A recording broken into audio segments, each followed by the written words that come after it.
feel like we have a light breeze blow the football off the tee every game, and that's what happened here before Trey Finnison gets ready to boot it away.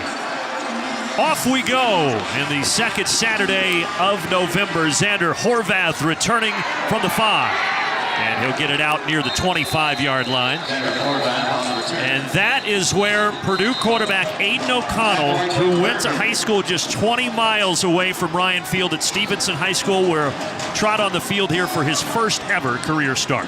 Yeah, what an opportunity to get your first start close to where you grew up, close to where you played high school football, setting a school record in his high school for passing yards and touchdown passes in his 1 year as a starter. So he's got to be excited being close to home and debuting in front of his family and friends. And those are the numbers you mentioned on that game-winning drive last week against Nebraska. He was a perfect 6 of 6. He'll try to continue that here as they start on the ground with King Daru. And nothing there that time for Daru. Back to the line of scrimmage. It'll be 2nd and 10.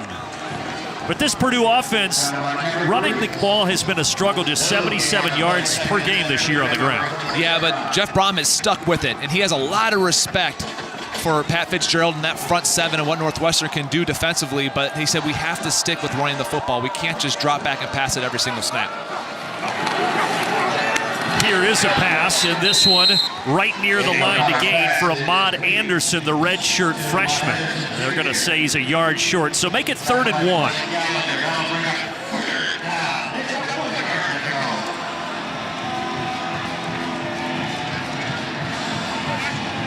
But besides the 77 rushing yards per game, this Purdue passing attack is 17th in the country at over 300 yards passing per contest.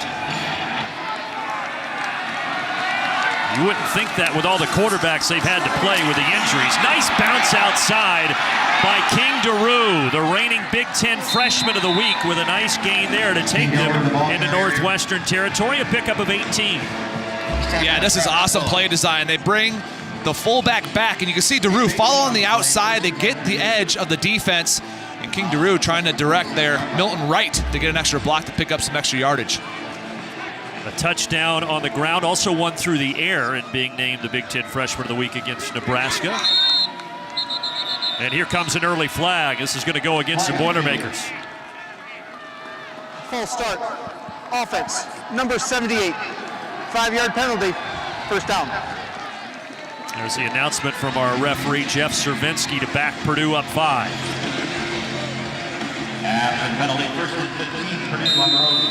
Defensively, keep in mind Northwestern missing Greg Newsom, cornerback, and defensive lineman Sam Miller, both out for the year against Indiana. And nothing on the ground that time for Daru. Make it 2nd down and 15.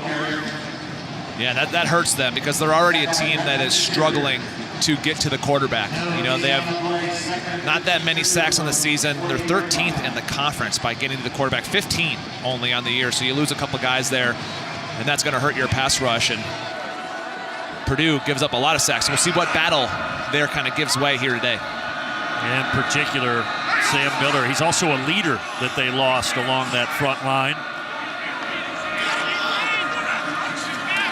Out of the gun. Quick throw to the outside to David Bell. David Bell stretches out to the 45 for a short gain. Gosh, that's Bell's 52nd reception, most in the country among freshmen. And he's a special player, and that's why in the open I mentioned the future of this Purdue program, because Rondale Moore, who you could argue is the best wide receiver in the conference, heck, let alone the country, but you pair him up with the David Bell. Those two have barely played together, and you can see the production that David Bell has brought to the Boilermakers. And now on 3rd down, it's going to be short of the line to gain. Bryce Hopkins. And then the ball comes loose, but they're going to say the play was whistled dead before Northwestern could carry it out of there. So now an early decision. It's going to be 4th and 3, and it looks like Purdue is going to opt to punt it. You see there at the end, they ruled forward progress, it looks like, but the strip attempt is what Pat Fitzgerald told us yesterday in meeting with him. He said he wants about 75 to 80% of every single play to see guys stripping at the football. He'll be happy with that result there. Although the whistle blew, he has to be happy that his coaching is now going to the field. Officially 4th and 2, and Brooks Cormier comes on for the short punt.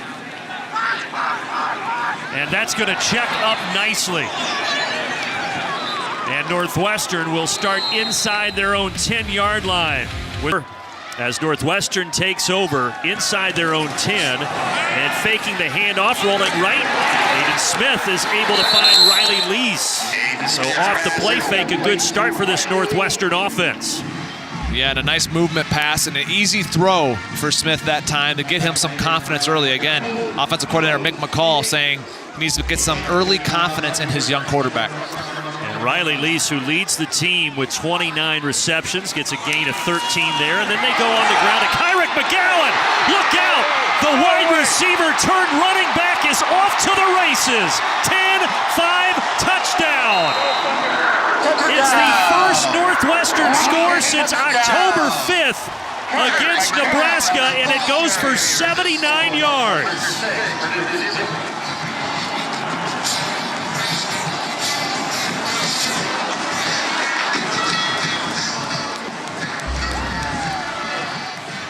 BTN standout presented by Auto Owners Insurance. Well, speaking to head coach Pat Fitzgerald, he said we needed to find a way to get Kyrick McGowan the football more. That's a simple handoff, and he takes it the distance. And you see the talent of that young man right there, and it has to give this offense a ton of confidence. 2 plays and in the end zone. Wow. And talked about confidence early on, right, for an offense that has been well documented how much they've struggled. 9.8 points per game this season. And look, when you have an explosive play like that, it lets everybody on offense take a deep breath, and really the whole team. And I think the impressive thing about this Wildcat team, talking to the coaches and some of the players, is there's been no finger pointing. The attitude has been absolutely great, which means you have really good leadership. That starts at the top with Pat Fitzgerald. Pat Fitzgerald in his 14th season, but never faced adversity like this year. Great start for the Wildcats, though, up 7-0 here as Purdue comes back on the field, and we take a look at James Laurinaitis' Auto Insurance Impact players. Yeah, for Purdue, Bryson Hopkins has been absolutely incredible at tight end for the Boilermakers, leading the conference in receptions and yards as a tight end. And David Bell, we've mentioned him a lot already. He is impressive. Joe Gaziano, legacy at Northwestern. He's close to getting the all-time sack record. And Patty Fisher, an absolute playmaker. Both of those guys on the Wildcat defense, active leaders in forced fumbles with 10. Handoff up the middle for King DeRue, and he'll get 5 out to the 30. As we noted earlier, you see there on the bottom of your screen, Sam Miller, Greg Newsome, and both of those injuries occurred last week against Indiana. Yeah, I'm both hurt. You talked about Miller and his leadership, but Newsome was second in the Big Ten breakup. So 2 guys that are not only leaders, but guys that were productive for this defense. Off the play fake, batted in the air, intended for Milton Wright. Good coverage by Trey Williams. We talked about the defensive injuries for Northwestern, but at least Northwestern also has injuries at the running back position. Yeah, Brandon, they do, and I found out right before the game. Now, we knew that running back Isaiah Bowser was out this game. I found out that he's officially out for the season, so nice to see McGowan find the end zone there for them, I bet. Yeah, without Bowser and also without Moten, they're going to need McGowan. Is that what is incomplete? But here comes a flag. Cameron Ruiz, the corner, was covering Bell, and I think they're going to get interference.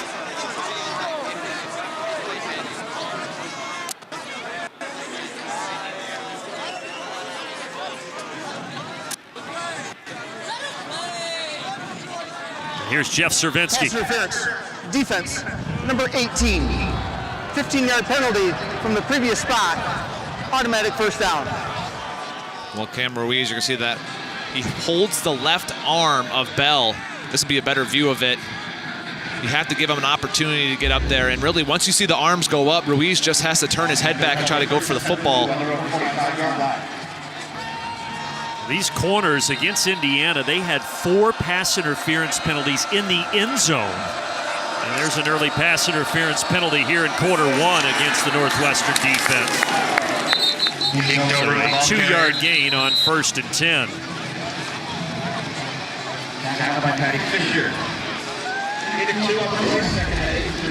Purdue's David Bell, who talked about how explosive he is. You compare the numbers, not as good as Rondale last year through 9 games, but still excellent. Absolutely, and you know, as a Boilermaker fan, you just want to see them both on the field at the same time, right? You want to be able to see what that offense would look like, and you'll have to most likely wait till later in the season or next year to see that. And speaking of David Bell, well-timed first down as he drags 3 defenders all the way down to the 36-yard line, a gain of 18. So far, easy throws for Aiden O'Connell right now. You have some slants early on in this football game, trying to get him in a rhythm in his first start and take advantage of that zone defense that Northwestern loves to run here. Well, yesterday you and I were talking about this matchup. I said, well, these quarterbacks will probably see a lot of easy throws. You said, yeah, but Jeff Brom, he's still going to throw it deep. That's in his DNA. It is, and you have to wonder, where are those trick plays going to come from? He has a whole catalog that he likes to go into every single game. Yeah, what did he tell us? He goes in with about maybe 5 or 6, and he's going to try to maybe work in? Yeah, what I thought was funny is he said, you know, if we've run one earlier in the season, sometimes you can get the whiteboard out on the sideline and draw one up if you think it will work against a certain defense. But he is one of the most creative play callers in the country, not just the conference, and it's always fun to see how he has adapted to all the injuries they've had to deal with.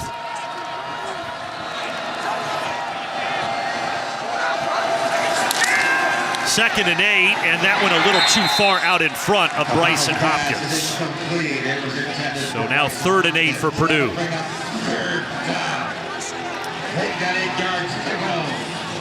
And they're kind of in no man's land, because from here it would be about a 51-yard field goal. Yeah, and Aiden O'Connell had plenty of time. It looked like Northwestern was in quarters defense. The ball's just low and outside for Hopkins, and you want to wonder if this is 4-down territory for Purdue due to field position. Out of the gun, O'Connell.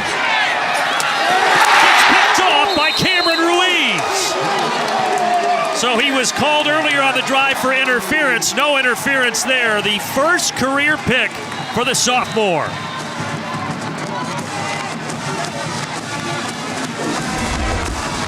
And how about this by the cornerback coming over? So Cameron Ruiz gets the interception, and Northwestern with a great start. Yeah, and you see it's just a simple over route by Bell, and Ruiz is in trail technique, and man, jumps in front of the football. And a nice job just keeping up with Bell there on that coverage and making the play. Kyron McGowan, who had the 79-yard touchdown run, gets a pickup of 4 there.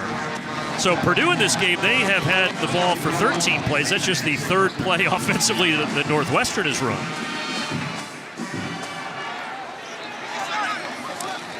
Empty backfield, they'll swing it out to McGowan. They are getting him the ball early and often. Smith's pass is complete to Shoved out right at the line to gain. Look at the Wildcats offense here that obviously has been struggling, but not so far today. No, and they've been using tempo early on, and sometimes tempo can take the thinking out of it for the quarterback. Stepping up to throw, and that one just buried into the ground. Actually almost hit Jalen Alexander, the Purdue linebacker. Anthony Watts was bringing pressure for the Boilers. See here, Watts reaching out and getting a piece of his arm. Causes that errant throw by Smith. 2nd and 10. Drake Anderson, his first carry out to the 32. Brings up 3rd down as we take a peek at Purdue's starting defense.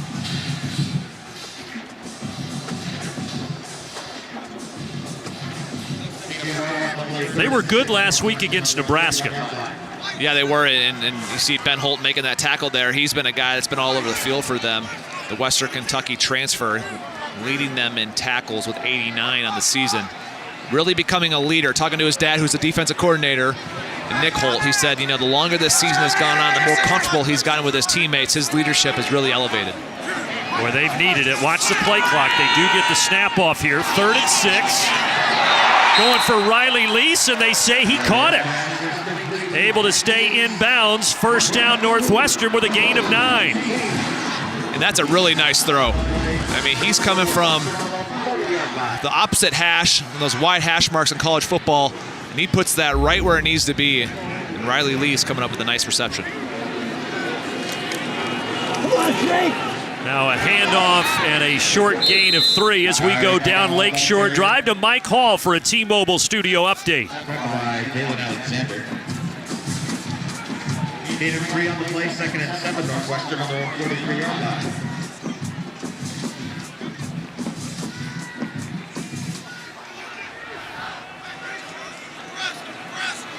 Oh boy, are they ever.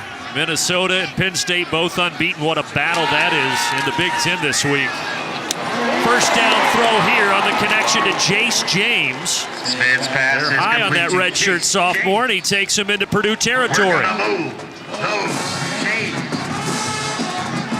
That's a nice job that time by McGowan at tailback, picked up the blitzing corner, gave Smith the time to make that throw in the zone pressure. And again, the tempo, I think, is taking a lot of the thinking out of it for Aiden Smith early on. And they're going to do a reverse as McGowan gives it to Riley Lease around the edge. And he's got it down to about the 38 before he's dragged down by Jalen Alexander. Who pitches to Riley Lease? All of that movement for 6 yards. You can see so far, Pat Fitzgerald trying to drop whatever it takes to get going so far in this football game. A reverse here, and Lease, they gushed over the leadership that he's brought from the wide receiver position. They said that a lot of times he's leading the meetings with the offensive skill positions when they're going over scheme. How about the keeper here? Easy first down run for the junior Aiden Smith. Here are the Auto Owners Insurance Impact players on this side. Yeah, well, Drake Anderson leads this team in rushing yards. You know, he's an explosive tailback for them. Riley Lease is their leader, and on defense, George Karloftis is just having a monster year. Ben Holt leading this team in tackles, as I mentioned, for the Boilermakers. But once again, so Jalen Alexander will sit at least this play out. Samisi Fakasieki, who was questionable as well coming into this game with an injury, steps into the linebacker spot.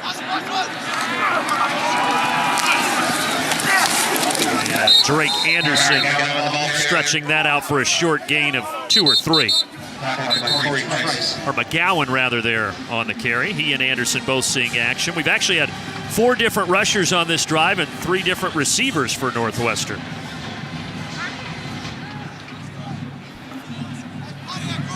Now, Fakasieki, just saw him go off on this play. And 1 on the play, 2nd and 9, Northwestern on the 3. He's been battling a hamstring injury for Purdue.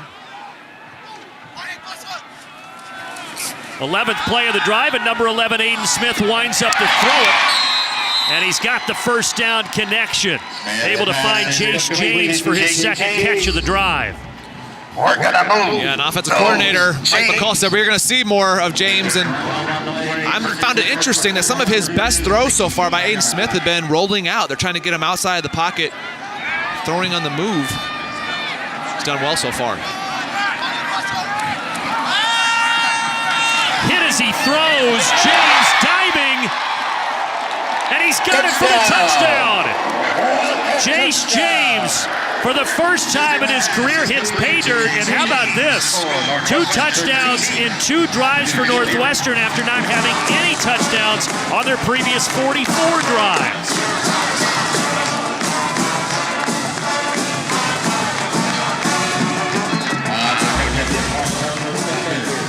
Yeah, well, Mick McCall has his quarterback in rhythm right now and has Purdue off balance as Aiden Smith stands in there, takes a shot from Karloftis, but delivers the touchdown pass anyway. And then the celebration for Aiden Smith and for Jace James, who's been playing the last 4 weeks after being injured the first 6 weeks of the season. And how about this? You come into the game last in FBS football with 9.8, and they already have 14 points. Yeah, and 6.8 points per game in Big Ten conference games. And what a start. Again, Mick McCall, the offensive coordinator for Northwestern, told us the start was going to be so important to this football game. And Aiden Smith stays in the pocket as George Karloftis is coming right in his face there. And Jace James working one-on-one with Jalen Graham, who Nick Holt, the defensive coordinator for Purdue, said probably had his best game a week ago. It doesn't matter. You see the confidence growing right before your eyes with Aiden Smith in this football game. So the battle of the 2 quarterbacks named Aiden, and so far Aiden Smith sharp, 6 of 7 with a touchdown throw, and now Aiden O'Connell takes over for Purdue. Remember, he threw the interception last drive. Here he's going to the air again, and that one is batted down. T-Mobile Studio update, we go back to Mike Hall.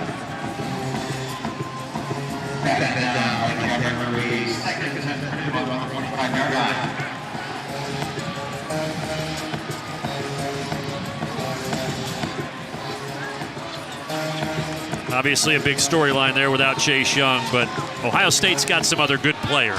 They do, but a lot of people in Columbus wondering just how long Chase Young is going to be out. Incomplete as falling down Ahmad Anderson will bring up 3rd and 10. Let's head down to Elise. Brandon, you guys talk about the confidence on this Northwestern team. Well, before the game, Patty Fisher told me that, once we can get a takeaway, the floodgates will open. Cam Ruiz comes off the field. Jared Pace says to him, welcome to the INT club. And Drake Anderson, as for Northwestern's offense, he told me once we can get a touchdown, the floodgates will open. He said that with a huge smile. And quite frankly, guys, obviously, we're seeing both. Yeah, floodgates open on both sides here for Northwestern.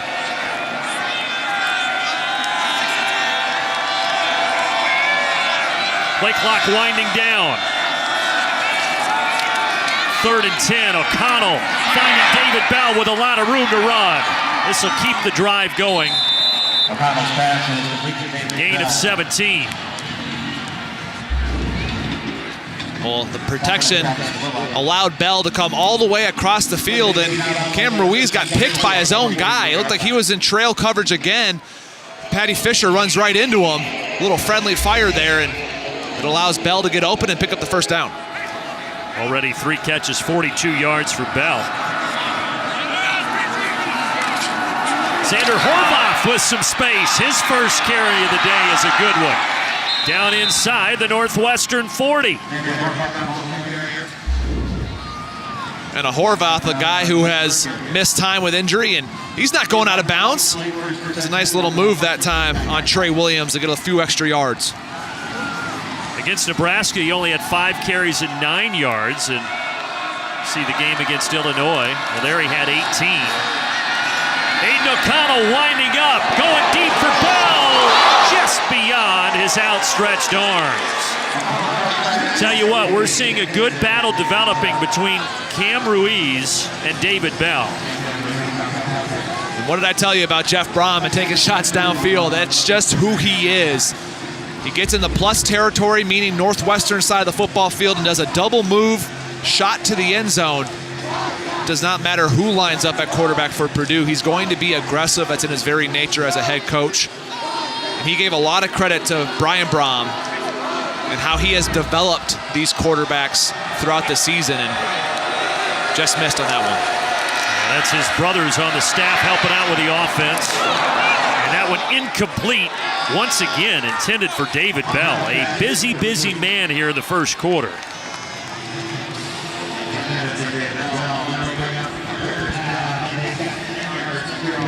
Jeff Brom obviously loves having his brother Brian on the staff, and together they have had to really dig deep into that bag of tricks with all the injuries on the offensive side of the football.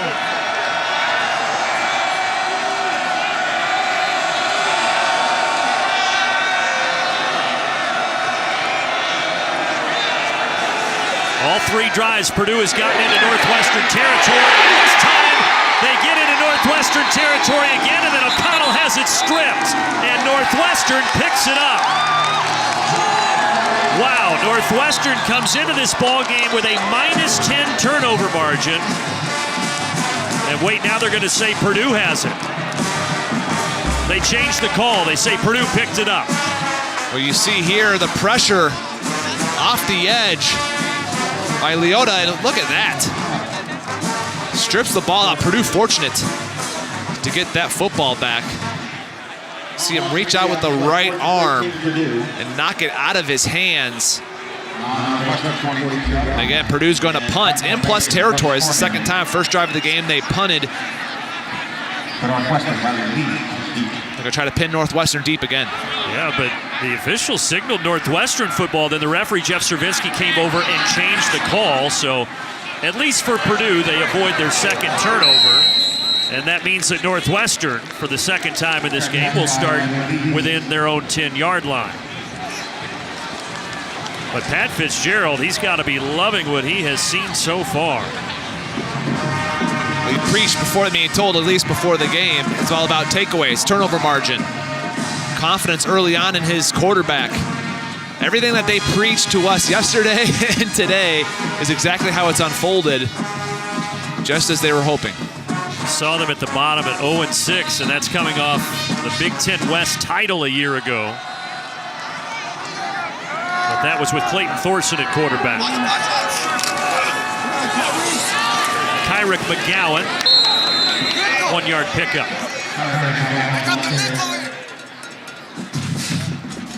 Your defensive coordinator for Purdue, Nick Holt, right now. This is a big series for your defense.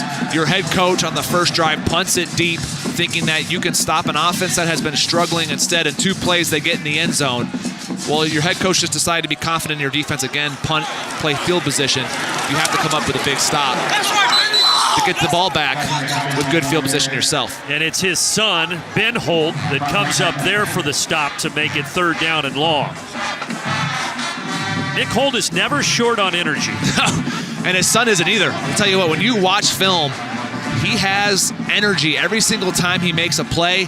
You can tell he's that kind of Energizer bunny out there, and the emotion and passion that he plays with comes through when you're watching tape. That play went backwards 2 yards, so Ben Holt now 6 tackles for a loss this year, and it makes it 3rd and 11. Good pass and a good catch. Reaching out, Berkeley Holman, the sophomore from California, and Northwestern keeps the football with a pickup of 20. And again, Aiden Smith, really confident, hits his back foot, knows exactly where to go with the football, and puts it right in stride, getting in the zone, right in the window behind the linebacker depth. Nice throw. This might be the final play of the quarter. Over the middle, and that one almost picked off. Brennan Thieneman had his hands on it, but couldn't bring it in, and there will be one more play with 4 seconds left in the first. Well, that time Smith just a little too far in front of Holman, and Thieneman is going to regret that one. Had it right in his hands. The son had to be a factor in that one, but look, as a defender, you have no excuses. You got to make that. Toss it to Riley Lease coming across, and this is maybe give them a yard as we wind down to the end of the first quarter. So much success, but this year, just 1-7. And up 14-0 here as we start the second quarter. Aiden Smith, who's 8 for 10, is trying to make it 9 for 11. Instead, it will be 8 for 11, intended for Jalkio Bowman. Corey Price on the kicker. Northwestern punts it. We look at the first quarter stats. That's a welcome sight if you're a Wildcat fan. And if you're Purdue, you're wondering, hey, where's our pass game so far in this? And it's been a little bit hard earning early on. David Bell has been targeted 6 times already in this football game. They're trying to get their talented freshman playmaker the football. Jackson Anthrop, fair catch inside the 45. Later today, more Big Ten football coming your way as the Illini look to become bowl eligible, taking on the Spartans, 3:30 Eastern on FS1. And then 4 Eastern on Fox, top 20 West Division showdown, Iowa and Wisconsin. All later today on FS1 and the Fox Sports app. That's going to be some Big Ten football right there. Iowa at Wisconsin. That's a linebacker's dream. That screams 15 to 20 tackles. Let's get after it. Sit in the cold tub for 3 hours after the game. Military Appreciation Day. 14:50 left in the second quarter as Purdue takes over. They go outside to David Bell, who slips through for a first down gain of 15. Well, Bell does a nice job just getting upfield. Chris Bergen had a chance to get him down, just took a bad angle. And thankfully that Patty Fisher reverses out of the stack, and you see here. Ooh, he did trip him. J.R. Pace. Yeah, Puts that right foot out to trip up Bell. And again, going to Bell, but too far in front. David Bell is pretty much the focal point of every offensive play for Purdue. That's his 8th target. See this. Look at that little stiff arm. He's trying to run a little skinny post. Ooh, so Pace tripped him, and then Pace tried to knock him over there at the end. I would say if you are a safety for Northwestern right now and Bell's on your half of the field, you know where the ball is going. Instead, it's Ahmad Anderson here. He's a redshirt freshman, and 5 purple jerseys stack him up, including A.J. Hampton after a gain of 5. I think they're trying to send a message to David Bell, though.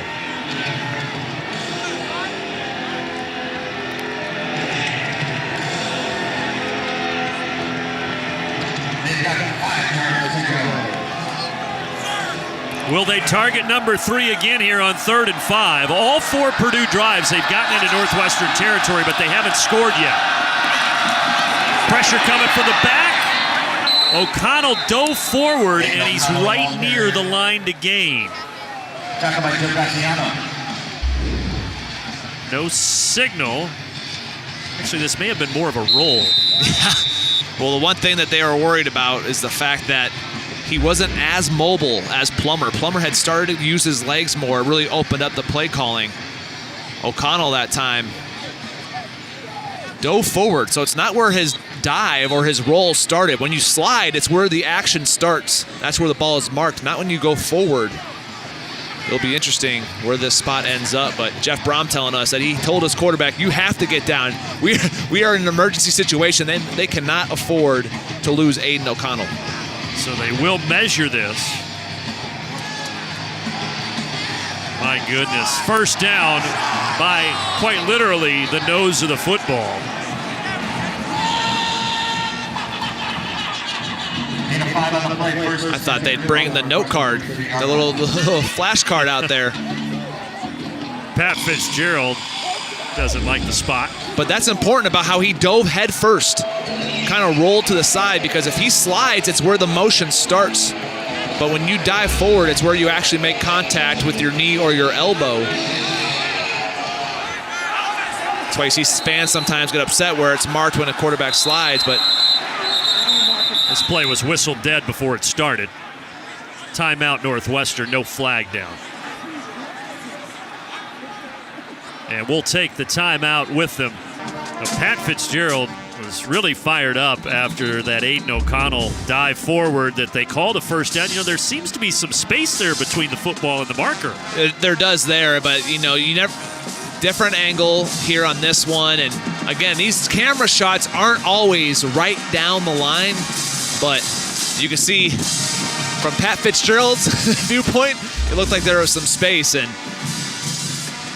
look, every inch matters in football. It's a game of inches. You hear it over and over. It's not just cliche, because you don't know if that's 4th and inches, and next thing you know, there's a botched snap. You assume Purdue would go for it. You can't assume they'd get it. You're fighting for every single inch and any single second on a clock as well as a coach. So it is 1st and 10. Quickly throwing it out to Anderson. Anderson breaks one but won't break the second. As we go to Mike Hall, we've got another T-Mobile studio update.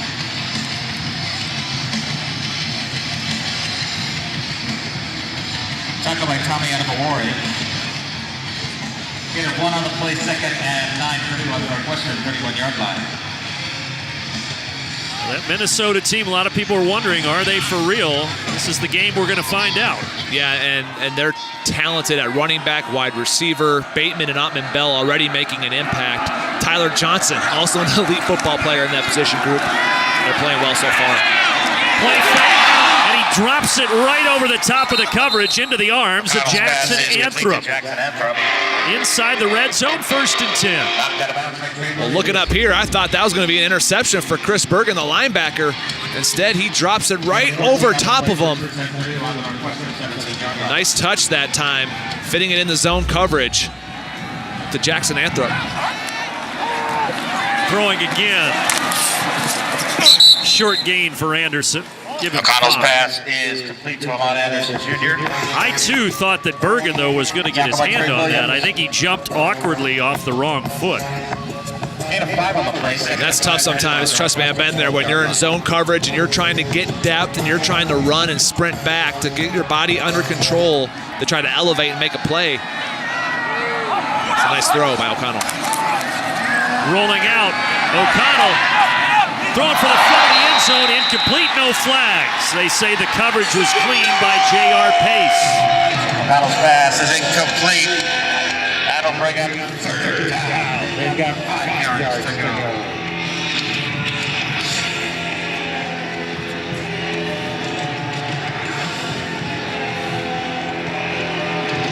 Third down and 5 as we get another look at that last play.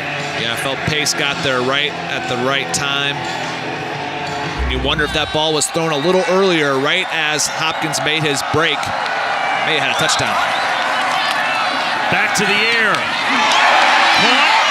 And then fighting for the extra yardage. David Ballard with that effort. I think he got there. Getting it done. This is, speaking of getting it done, this is going to be Purdue's 16th snap in Northwestern's territory as Daru gets shoved out of bounds. King Daru, the ball carrier. Still no points, but they're getting closer. 2nd and goal. Yeah, and that's the first run besides the quarterback scramble of this drive. Before that, they had 8 passes. He had the QB scramble, but the first designed run play for Purdue. Their strength is passing the football. I mean, they are second in the Big Ten with 301.6 yards per game. You got to stick to what you're good at.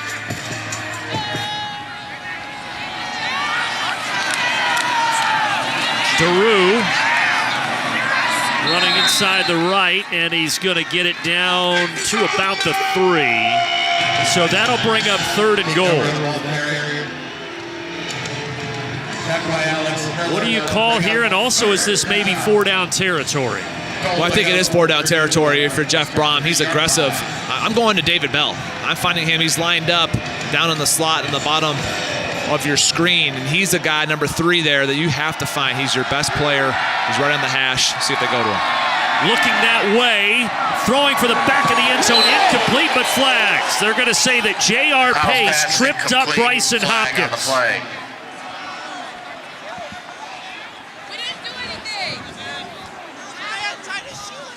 Remember, this is a dinged-up secondary, and we just saw Cameron Ruiz go off a moment ago. Interference, defense.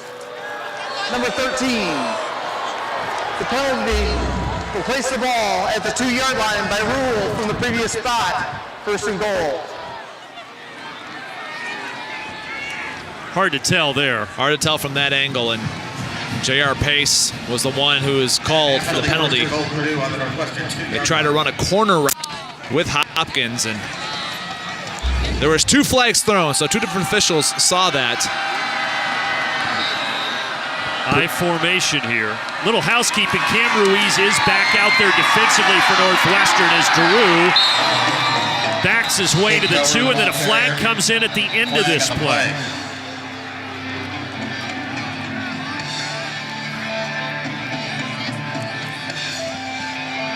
Holding offense. Number 79. 10-yard penalty. 1st down. That's against the most veteran man on that offensive line, Matt McCann. Matt McCann making his 45th start at Purdue, and just extending, holding on there. And look, if you're Purdue, you cannot afford to go backwards here. You've been in Northwestern territory. Every single drive, you got to capitalize with some points. So now it's 1st and goal, but from outside of the 10, Daru bounces it outside and takes it in for Purdue's first touchdown of the ball game.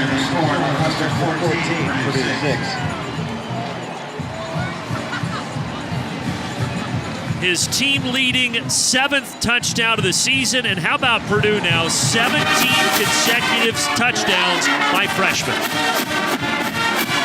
And you mentioned Cam Ruiz back in the ball game. He had an opportunity on that run to make a tackle. He had contained on the defense, and DeRue just did a really nice job bouncing it and outrunning Ruiz. Dellinger right down the middle. And that is 17 straight touchdowns scored by Purdue freshmen.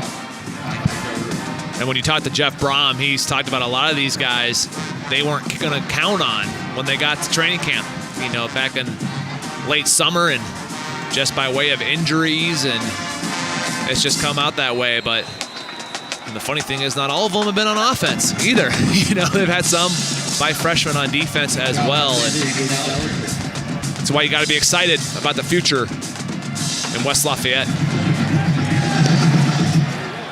Low kick by Dellinger, but it works all the same for a touchback.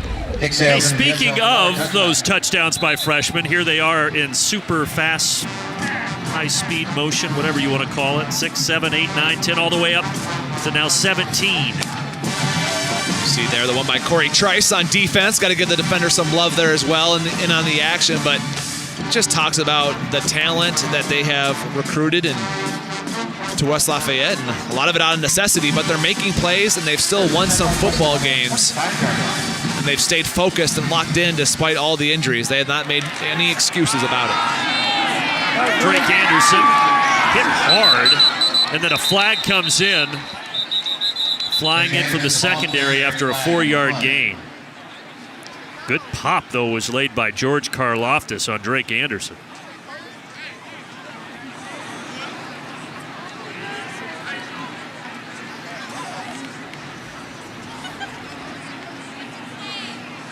Personal foul, face mask, defense. 15-yard penalty be added to the end of the run. First down and 10. The face mask was on number 5. So I mentioned a good pop by George Karloftis. He also gets whistled for the face mask. Well, let's take a look here. You'll see the left arm go out, and you see the head. Once the head gets pulled that way, he did grab it with his left hand. See another look at it.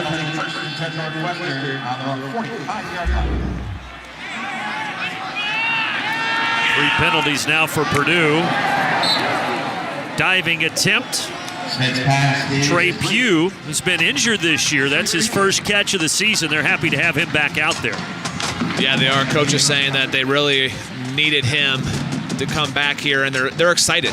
You know, again, offensive coordinator Mick McCall has said, we're excited to see what he's going to give us down the stretch of this football season, and they've surely missed him. Is that super back position, or we were saying earlier, Cam Green out, retired from football. So they need Trey Pugh and Charlie Mangieri. 2-yard gain there. All right, let's check in with the Aflac Duck for the Aflac Trivia Quiz. Give you the answer a little bit later. Here's the question. Last season, Pat Fitzgerald became the 4th Northwestern football coach to win Big Ten Coach of the Year. Who are the other 3?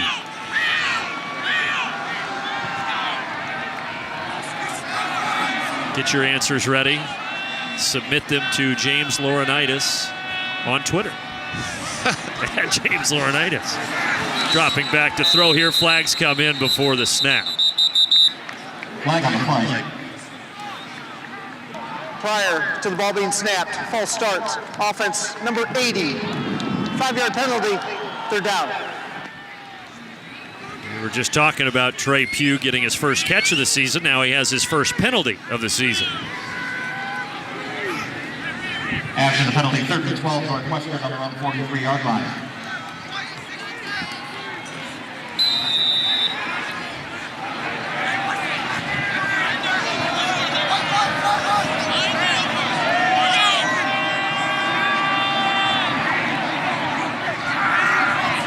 So that makes it 3rd and 12. Purdue drops 8 into coverage, and they almost pick it.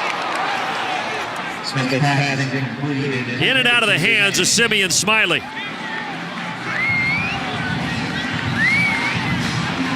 Yeah, Aiden Smith, fortunate a couple times today. Thieneman drops one earlier. Smiley that time had an opportunity to get the interception. We'll see here. He's just sitting in zone on the 3rd and long. Right into the hands. You got to get those defensive backs at Purdue on the jugs machine to work on catching the football. Andrew David is the one punting it here for Northwestern. And back inside the 25, fair catch by Ahmad Anderson. In Loans and Joe Gaziano, he has built his house with brick. 26.5 career sacks, just 1.5 away from the record. Yeah, and he's not even 100%. Talking to the coaches, I said he's playing through. He talked about the character that he has with the season that they have had here in Evanston. He said it could have been very easy for him to sulk about his injuries, maybe shut it down. Instead, he's turned his leadership up. Purdue got the touchdown and then the stop, but now they're back on offense. 6-yard gain. Joe Gaziano, they call him Godzilla. I think that's a nice little nickname for a guy with all those sacks. Yeah, well, you saw all the sacks for his career. Also, 41 career tackles for loss out of the big guy, and he is one tough cat. And a 2-yard gain that'll bring up 3rd and 2. You had a nickname at Ohio State, didn't you? I don't remember. Come on. I don't remember. Give the people what they want. I don't know. It's called many things. Godzilla was in on that last tackle, by the way.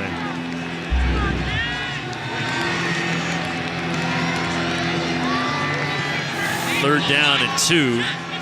What was it, Little Animal? Is that your nickname? I don't know. Don't remember. It worked for a lot of years in the NFL as well. In motion, Milton Wright. Turn around and pitch it to Tario Fuller. And Fuller is going to be short. Over the ball carrier. Needed 2, he only got 1. Here's Mike Hall with a T-Mobile studio update.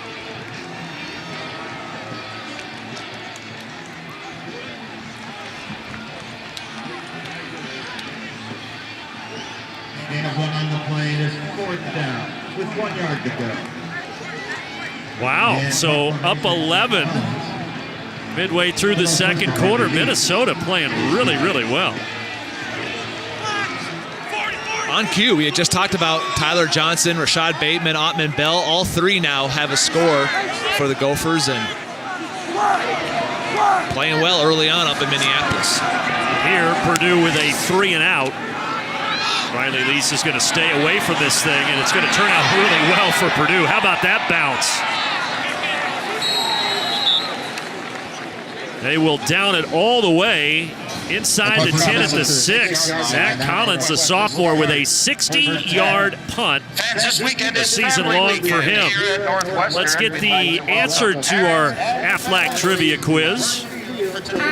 Pat Fitzgerald, Big Ten Coach of the Year a season ago. Who are the other 3 Northwestern coaches? I'm going to say Randy Walker. Dennis Green and Gary Barnett, the other 2, along with Randy Walker. Did anybody tweet you with the correct answers, James? I have not checked my Twitter. That's good. You're paying attention. Running for his life here, Aiden Smith. Ooh, he got hit hard at the end of that as he's taken down at the 15 by Samisi Fakasiecki. Well, when I watched the film of Purdue against Iowa, Fakasiecki was a guy that loved to come downhill. He was looking forward to meeting those fullbacks on those lead plays. You see there with the big hit he had on Aiden Smith. On 2nd down and 1, a 1st down carry for Kyler McGowan. Remember back to the first quarter, McGowan got everything started for Northwestern with a 79-yard touchdown run. We're going to move. Nose. James. Gain of 4 on the play. 1st and 10 Northwestern on the 19-yard line.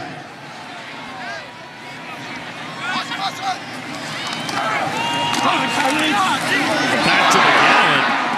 I'll tell you what, he doesn't look like a converted wide receiver. He looks really comfortable at running back.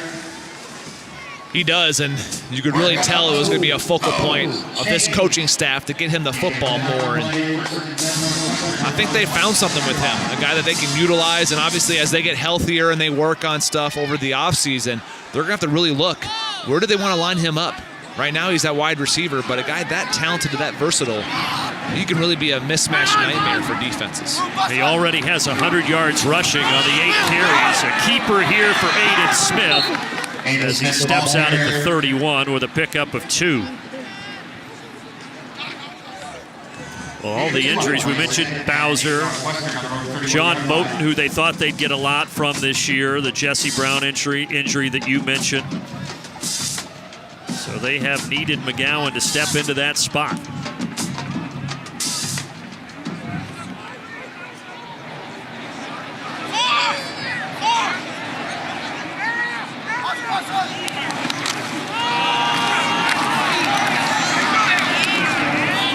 McGowan will take this to the 33, stacked up by Ben Holt and a couple of other Boilermakers. Tyler McGowan, ball carrier. Ben Holt is just so instinctive. That's his 6th tackle already today. Gain of 2 on the play, 3rd and 6 Northwestern on the 33-yard Just line. doesn't make any false steps. I love watching linebackers, how quickly they can diagnose a play. Very hard to fool that young man. So with those 6 tackles, he's now just 5 away from 100 on the season.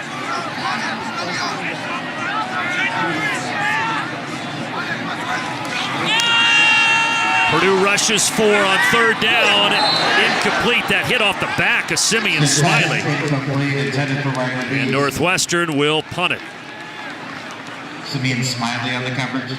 Yeah, the throw is just inaccurate. You know, Simeon Smiley, when you're in coverage like that, your eyes are locked in on your man. If he turns around, that's an interception. At least felt like he had him a little bit earlier and out in front. Could have had the first down. Andrew David, again, this is the first time all year that the freshman has punted, and here he's going to keep it and run, and he's got the first down. How about that? Andrew David, the freshman, running for 17 yards to keep the drive going.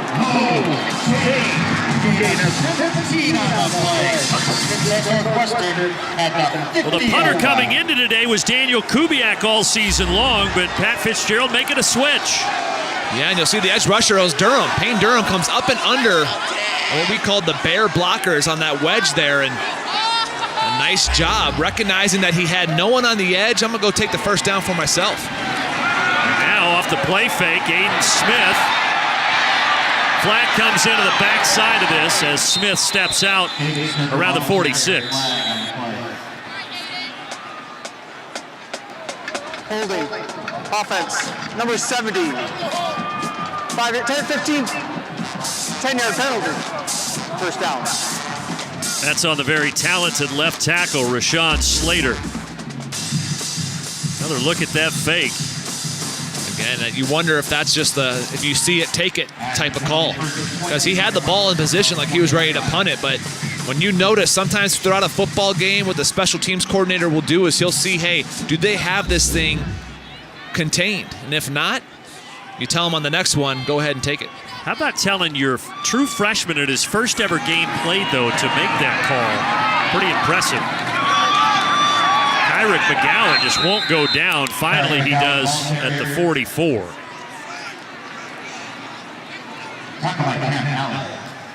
So Jeff Brom known for the trick plays, but so far Pat Fitzgerald has been one-upping him a little bit here today. Yes, you've had the reverse already in the ball game. Now the fake punt. We haven't seen much yet from Jeff Brom. I expect it sometime later in this football game. We'll get a couple out of him. Well, there's still 2+ quarters to go. Aiden Smith takes off, and he's dropped shy of the 50, so that's going to bring up 3rd and long after the tackle there by Collie Saunders. Tackle by Collie Saunders. Stay tuned for the halftime report presented by Reese's Peanut Butter Cups. Mike, Glenn, and Joshua will be along from our studio here just down the road to get you caught up on everything going on in the Big Ten today.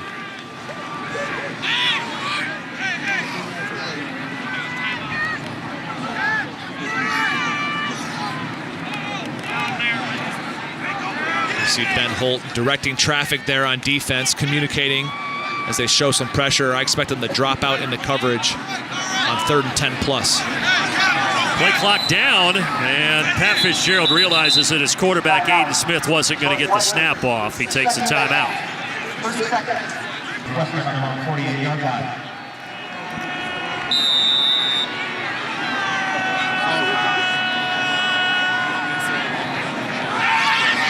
See a little bit of the chess match.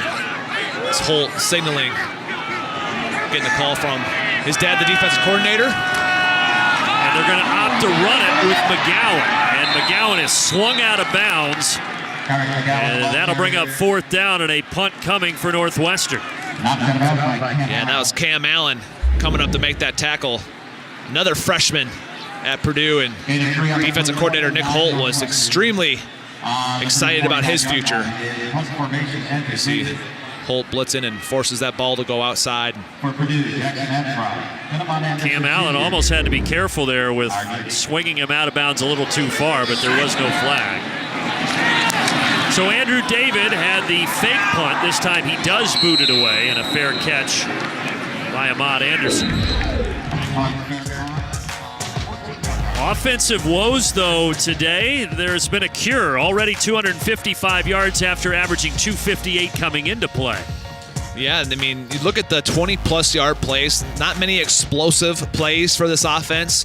You got 2 today, and the main thing, though, is getting into the end zone. It's scoring points, and they've been able to do that. And now their defense is going to have to come up with a stop here in the 2-minute drill, and we'll see if Brom thinks that Aiden O'Connell can drive the length of the field here.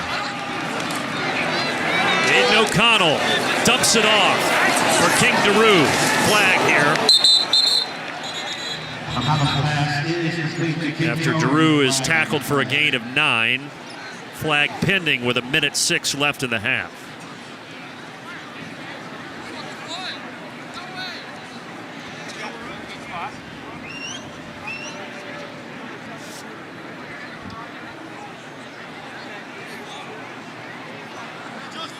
Illegal block in the back. Offense number 72. Half the distance to the goal. 1st down. That's on the center, Sam Garvin, and it makes Jeff Brom unhappy.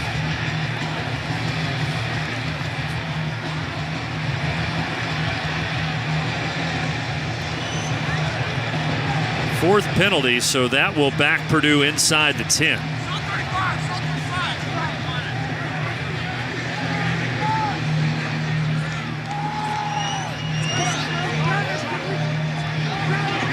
Trying to figure out where to spot it, and it will be at the 7. And now they want to talk about making sure they've got the spot correctly.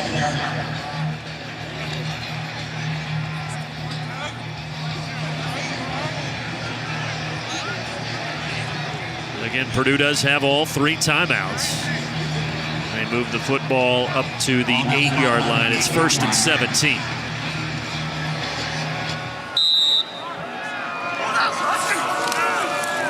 Off the play fake, here comes the pressure, and just getting rid of it. Ooh, was that grounding? Gaziano, and here comes the flag. And folks, he threw that from the end zone. Here's the call. Oh wait, now they want to make sure.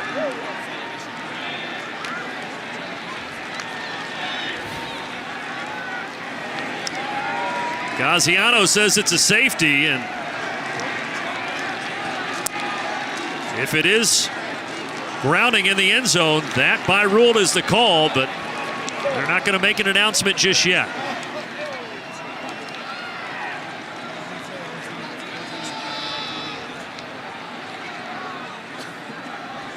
Now, why are they going over to Pat Fitzgerald here?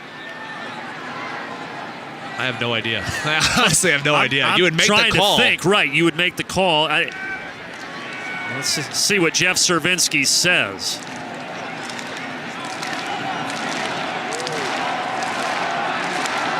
Now they're clapping. The field is a safety because we were under 1 minute and the foul stopped the clock. Northwestern had an option for a 10-second runoff. They've declined that 10-second runoff. Free kick from the 20-yard line. So that explains it. He was going over to Pat Fitzgerald about the 10-second runoff, but either way, it's a safety, and Northwestern leads 16-7. We see it there by Gaziano on the up and under on the offensive tackle, and O'Connell just panics. Instead, you could have wondered, hey, could you have scrambled up, gotten the ball to the 2-yard line, maybe the 1, stretched the ball out of the end zone. Instead, he just throws it away. For the first time, we welcome in our rules analyst, Dick Honig. And I don't think there's any question here, Dick, is there? That's definitely a safety. Well, it is a safety because he's clearly not outside the tackle box. But because of the rule situation, he does have to ask the offended coach if he wants to have the runoff or not have the runoff. So it is an option that Northwestern would have had and declined to take. All right, appreciate it very much, Dick. And I liked how all the guys on the Northwestern sidelines were trying to clap over the head for the safety. Yeah, and again, the crowd got into it. You know, you saw the student section just doing it a little bit, but then the entire crowd started doing it along with the defensive players. And look, those rarely come along. So when you have an opportunity to have a safety, you're going to try to promote it the best you can. And it's a smart decision by Pat Fitzgerald because now Purdue kicks off from the 20, good field position, and some time on the clock. Riley Lease returning it. And he's going to get it across the 40. Here comes a flag as he's out of bounds, shoved out by the kicker Dellinger, shy of the 50-yard line. We have had quite a few flags flying here in the second quarter. During the return, holding, return team, number 89. 10-yard penalty, first down and 10, Northwestern. So that is a penalty against Charlie Mangieri, so that'll hurt the field position for the Cats. Yeah, you see him right there. Holding on to the jersey and finishing him. Was that a Mortal Kombat reference? I feel like it was. 5 penalties for Pat Fitzgerald's crew. And that's got to frustrate Pat because you have outstanding field position near midfield, and instead you backed up a little bit. Charlie Mangieri's trying to say that, hey, I didn't do anything wrong. Coach says, get out of here. And that really changes the tenor of what happens here with inside of a minute and 1 timeout. Yeah, if you're at midfield, maybe you try to do a screen, see how many yards you can get, maybe take a shot, go for some points. Now, when you have a lead, 16-7, field position where it is. Again, with Aiden Smith at QB, you're thinking, hey, let's run it out, get into halftime, make some adjustments. Touchdowns on those first 2 drives and then 3 punts since.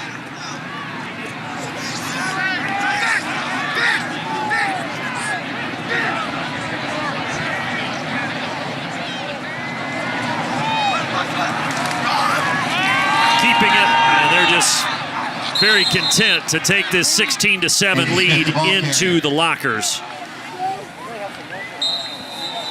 And all in all for Northwestern, a solid first half. Yeah, absolutely. You get in the end zone twice, and you've done a nice job against Purdue.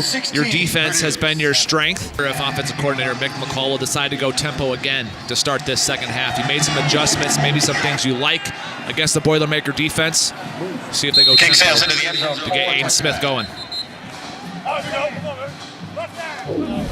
First half numbers.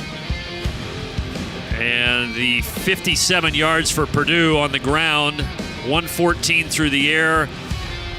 And Northwestern far eclipsing that on their side, at least on the ground game, because of the 79-yard run by Kyrick McGowan. Yeah, you see that, the explosive plays. How 179 the other for Purdue, just 18 yards their longest play. They've had their opportunities, both teams, and we'll see how the second half goes. Well, the second half starts with a play fake and a throw out to Riley Lease, and he is shoved out after a 9-yard pickup. All right, well, you said let's see if they go tempo. Aiden Smith trying to get him lined up here. They do give him a first down, by the way. And a 10 on the play, first and 10 Northwestern on the 35-yard line. So a 10-yard gain and now to the ground. And Kyrick McGowan just back to the original line of scrimmage. George Karloftis with a stop. George Karloftis. Well, Karloftis does it all for this Purdue defense. Plays the run well. One of their most consistent football players. And it's not just the fact that he leads the team in tackles for loss and sacks, but he's second in the nation with 24 quarterback hits, 45 pressures on quarterbacks, always around the QB. And this time it's Kyrick McGowan catching the football.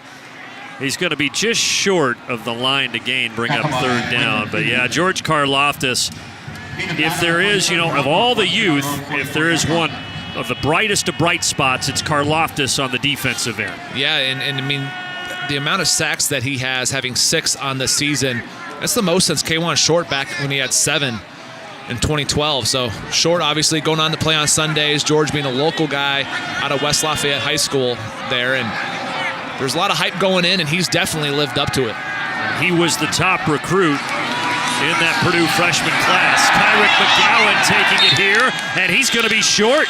Direct snap to Kyrick McGowan, the ball carrier. Right back to where the play started, and now 4th down, and Northwestern will have to punt it. I talked about the ability of Ben Holt to diagnose plays, and he just shoots right up the middle. Look at that. Forces McGowan to bounce. And a nice job of the Boilermaker defense to rally. But that's all because Ben Holt recognized it and took like they say, pull the trigger, take your shot. That was a good job out of the leader on the Boilermaker defense. Great start to the second half for that Purdue defense, and they almost got a block there. Andrew David just getting it away, and Ahmad Anderson signals for the fair catch. Veterans Day just 2 days away. Purdue starts this drive with a quick throw to the outside and a pickup of 5 yards for David Bell. I was going to say, who do you think they targeted on the first play in the second half? The guy that they targeted so much in the first half. Yeah, 10 targets in the first half, and he gets the first one here in the second half. 11 total. And this time they're going to Bryson Hopkins. He's been quiet in this game, but 43 receptions, second most in the nation among tight ends. Yeah, very productive football player for Purdue. And usually when a new quarterback comes in, they always talk about what's their best friend. It's the tight end because it's the shortest throw over the middle. And really, that's just the second reception there for Bryson. Well, he was great against Nebraska last week, 8 catches for 97 yards. And this time it's Ahmad Anderson. Great move, taking it to the Northwestern 45-yard line, a pickup of 17, and now he's coming off this play as Anderson. Yeah, it's a nice move there, as you said. Senses the defenders. Not only when he caught it to reverse back, but he put a move there on Travis Willock. He's in a little pain. Anthrop in motion, but O'Connell wants to throw it, escapes the pressure, and is able to complete it to Bell at the 40. Aiden O'Connell showing a little elusiveness. Yeah, and I mentioned how Plummer had just started to get in a rhythm that way. O'Connell does a nice job. And look at Bell working back for his quarterback away from the defender Ruiz, and that's been a fun matchup to watch this afternoon is Cameron Ruiz versus David Bell. But if Aiden O'Connell, he doesn't have to be the most active guy, but just move the pocket like that, buys extra time. Plenty of time here to find Milton Wright. First down, Boilermakers.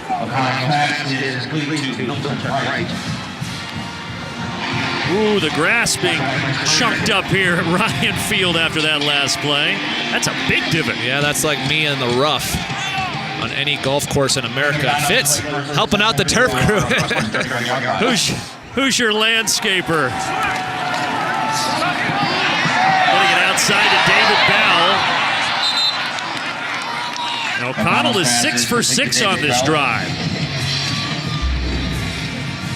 A nice rhythm throw there. And Northwestern plays a lot of 3-deep coverage, which means the corners are way off and sink back, and so comebacks are usually a favorite against them for offenses, and that's a good rhythm throw that time by Aiden O'Connell. Ruiz tackled David Bell by his undershirt there. 2nd and 5, and O'Connell's going to complete another easy one out to King DeRue, and that'll make it 3rd and short.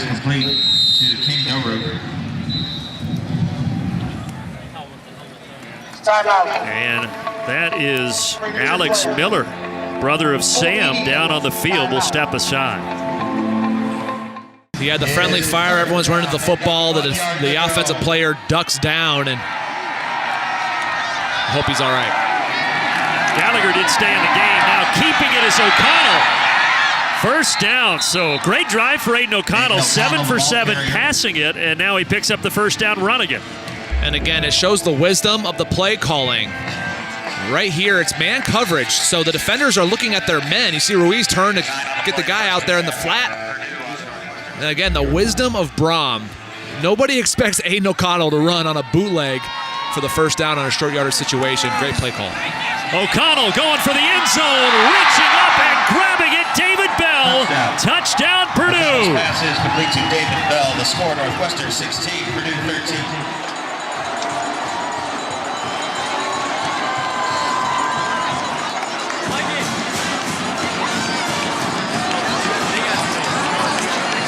So Aiden O'Connell finishes that drive 8 for 8, hits 5 different receivers, including Bell, who scores here his 5th touchdown of the season. Look at the ball placement by O'Connell there. Only where Bell can make the catch, and you cannot give enough credit to offensive coordinator Brian Braum and his work with these quarterbacks. Each and every one of them that has come in has been productive for them. They've been prepared. No one.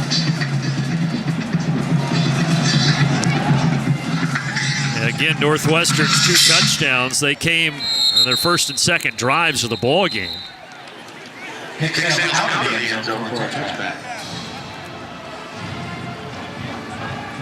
David Bell scoring that last touchdown for Purdue makes it now 18 consecutive touchdowns by freshmen on the side of the Boilermakers. And that's pretty remarkable. Again, it just talks about the future of this program. Really the play calling of Jeff Braum, his ability to get his best football players, the football, and David Bell. You could sense after the touchdown, he was excited about that personal battle with Cam Ruiz. George Karloftis coming up here, getting a tackle for loss on Aiden Smith. That's going to make it 2nd and 11.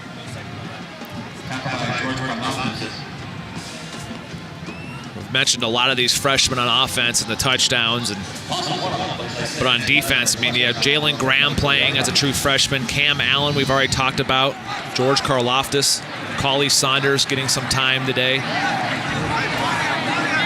It's not just the offense that has a ton of freshmen playing. Aiden Smith, 12 of 17 throwing it, make it 13 of 18 as he slings it to the outside here, but that'll bring up 3rd and long. Aiden Smith making his 5th start of the season and able to get this out to Malik Washington. And again, Smiley has been in really good coverage a couple times. He's had 2 opportunities at interceptions. The one hit him in the back, one hit him in the hands, and that time, again, in good position. There's no room for the receiver to run there after the catch. They need 7 yards. Aiden Smith with an empty backfield. Throws and it's picked off. Purdue gets their first turnover of the ball game as Cam Allen, another freshman, making a big play. First career pick for the native of Bluefield, Virginia. Yeah, Brandon and Aiden Smith just stared down the wide receiver. Let's take a look at the first net authorized replay, and you can break this down for us. Yeah, he stares him down, and really Cam Allen comes over from his safety position, but you can see the underneath coverage that time by Kenneth Major. From the first snap, he doesn't look anywhere else. There's great coverage, and Cam Allen just reads his eyes, gets a great jump on the football, and makes a big play. Another freshman for the Boilermakers. On the run, going down and grabbing at David Bell. Aiden O'Connell has completed 12 straight passes. By the way, that interception by Cam Allen, the only other interception of the game was by Cam Ruiz on the side of Northwestern. So we got 2 guys named Aiden playing quarterback and guys named Cam intercepting passes. Aiden O'Connell able to get this out to Ahmad Anderson, and Anderson dancing his way down near the 20 for a first down. He's shifty. And I mean, my goodness, we saw it in the last drive. He was able to make a couple Wildcats miss that time. Takes an easy throw, gets enough for the first down.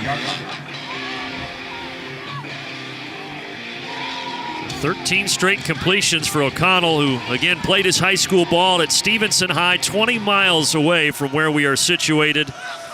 First career start, a lot of family and friends here. And he's just going to get rid of this, 2nd and 10.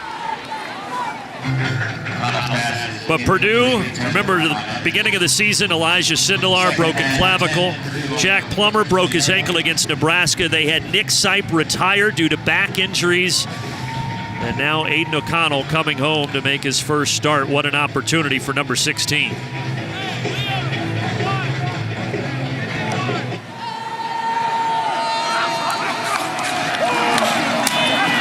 Finding Amon Anderson as he slants inside and takes it down to the 12-yard line. Amon Anderson Jr. He's tackled by Blake Gallagher. That'll bring up 3rd down. They've got 2 yards to go. Over 200 yards passing now for O'Connell. He did have the first half interception, but all in all, he's played pretty well. Yeah, he said, especially in the second half. You can see the adjustments by Jeff Brom at halftime, and he seems to be in a much better rhythm so far in these 2 drives in the second half. Going for the end zone. Anderson reaching out, and he grabbed it. Touchdown. Amon Anderson.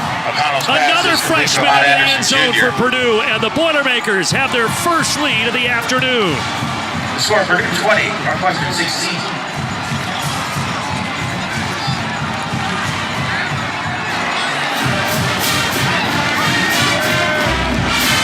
That last play, a BTN standout by Auto Owners Insurance. Again, the throw, the touch pass, and by the fingertips. Anderson able to bring in that touchdown receptions. And that's 2 touchdowns now in the last 2 minutes and 58 seconds. Purdue, obviously halftime adjustments working well for them. Working very well. This game has flipped quickly. Really felt that he needed to just encourage his guys a little bit more instead of being so tough on them.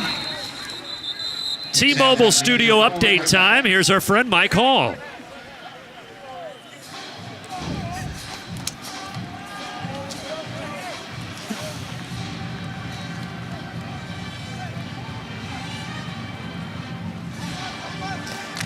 Well, friend Mike, I'll tell you what, 49-0, and Ohio State just rolls right along. Meanwhile, here we've got a closer battle as Aiden Smith takes back over.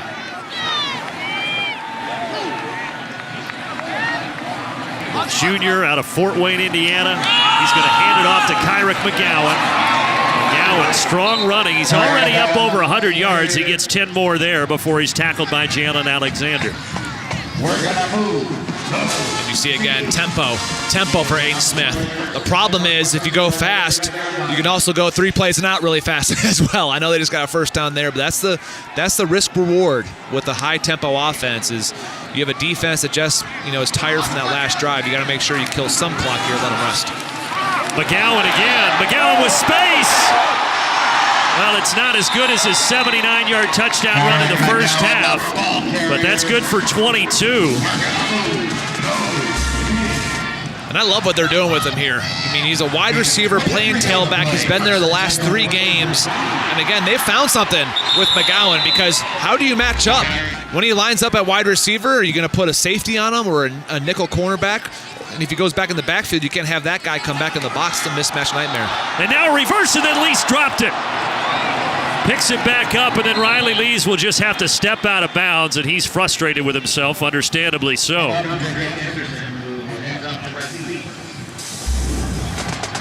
Well, another reverse, and see what happened here. Just pops right out of his arm.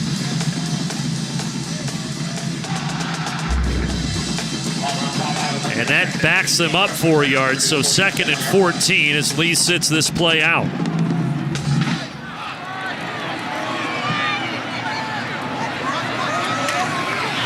Drake Anderson with a carry. Not much there.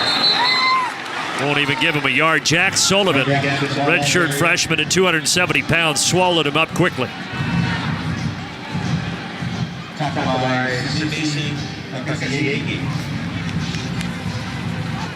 In a one-on-one play, 3rd and 14, Northwestern on the 346-yard line. See what Pat Fitzgerald goes to here on 3rd and 14.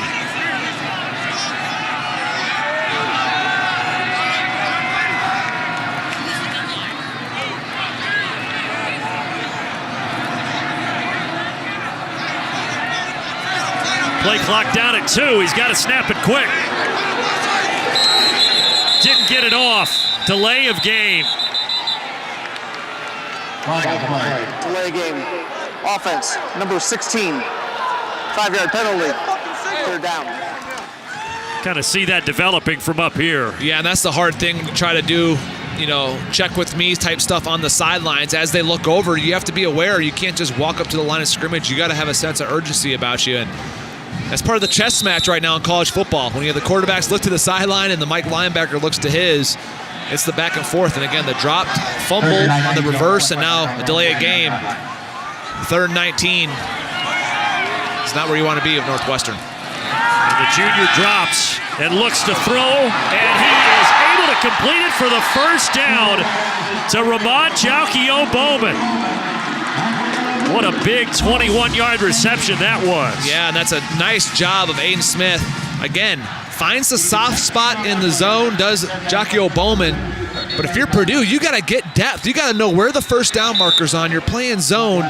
They don't get deep enough in their zone coverage. Flag here. Sideline warning. Purdue, it's their first of the ball game. It's first down. So a sideline warning on Purdue. For the moment, no damage done. With 3:44 left in the third.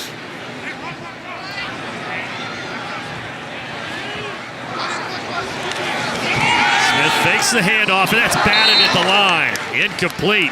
Jack Sullivan got a hand on it. Back to that third down play, Brandon. When you're in zone coverage, your playbook might say get 10 to 12 yards depth on a normal 1st or 3rd and 10 situation. When it's 3rd and 19, you got to stretch it where the first down marker is. You got to get more depth. That's going to drive defensive coordinator Nick Holt absolutely crazy. 3rd and 19, you can't give that up on defense. But they did. It kept this drive going. Now on 2nd and 10. Gallen will take this to the 27.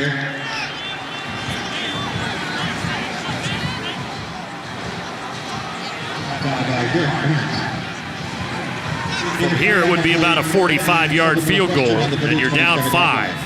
Yeah, and those are part of the game management situations or decisions, rather, that Pat Fitzgerald has to think about. If you want to try to be aggressive and get a first down here, you want to make sure you don't get a negative play to make the field goal even tougher. There is a little bit of wind that they would be kicking into. That pass is deflected. Getting a hand on it there was Branson Dean, so it was Sullivan a moment ago. This time Dean. Guess what? Another freshman. And that is really good coaching by defensive coordinator Nick Holt. We used to be told all the time by my defensive coordinators, if you can't get to the quarterback, get your hands up. You turn from a pass rusher to a pass defender. Really great awareness by Branson Dean, and that comes from defensive coordinator Nick Holt. Instead of a 44-yard field goal, Pat Fitzgerald rolling with the offense here on 4th and 7.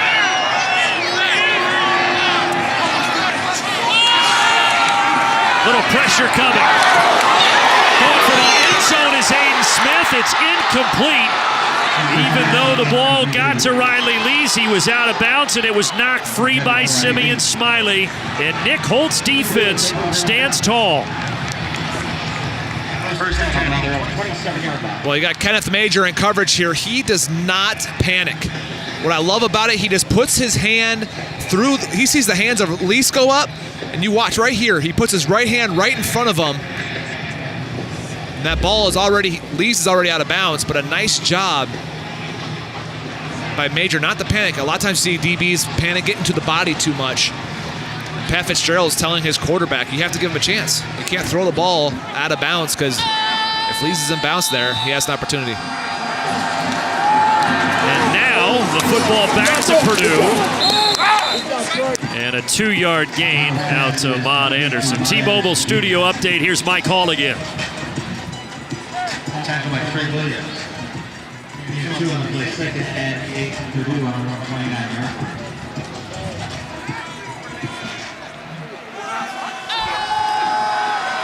And that's our score difference here, 5, as that pass is incomplete, intended for Bryson Hopkins.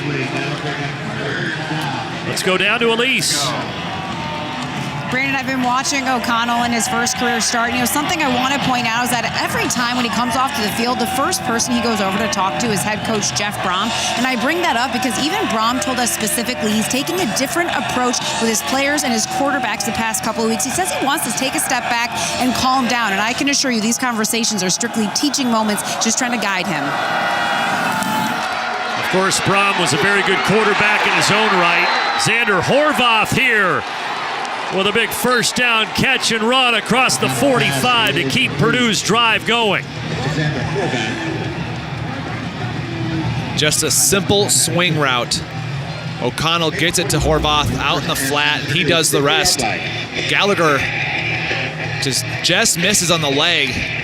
And again, doesn't go out of bounds. He did that in the first half, where he cut back inside of a defender before going out of bounds, picking up extra yardage. So they gave it to him on the swing pass, and now Horvath runs it into Northwestern territory to the 47.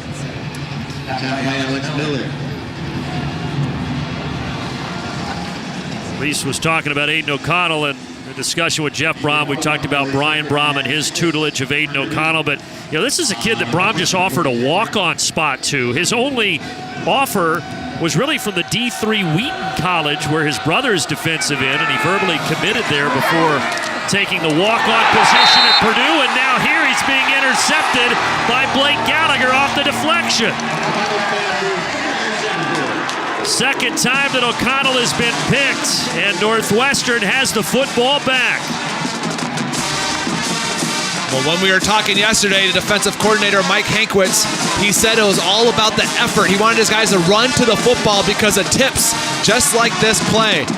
Gallagher gets an interception just from pivoting and trying to go back to the football. We'll see here, Patty Fisher's in coverage, and that ball gets tipped, and you see, because Gallagher is running towards the reception there, he's able to dive for that football. Just simple effort plays lead to production sometimes, and that's what defensive coordinator Mike Hankwitz was preaching to us yesterday. Yeah, give Patty Fisher the assist on that interception. Knocking it to his teammate Gallagher. And before that interception, Aiden O'Connell had completed 17 of his previous 19 passes. He was in a little bit of a zone.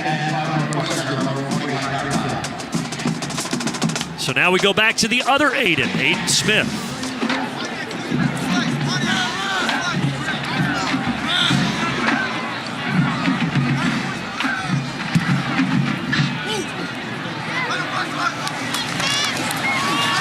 Play fake and then a bad throw wide of Riley Lees.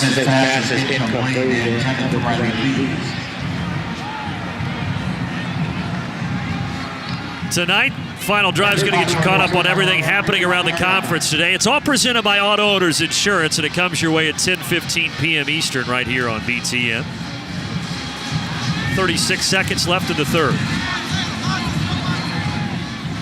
Aiden O'Connell getting a little tutelage from Jeff Brom after that pick.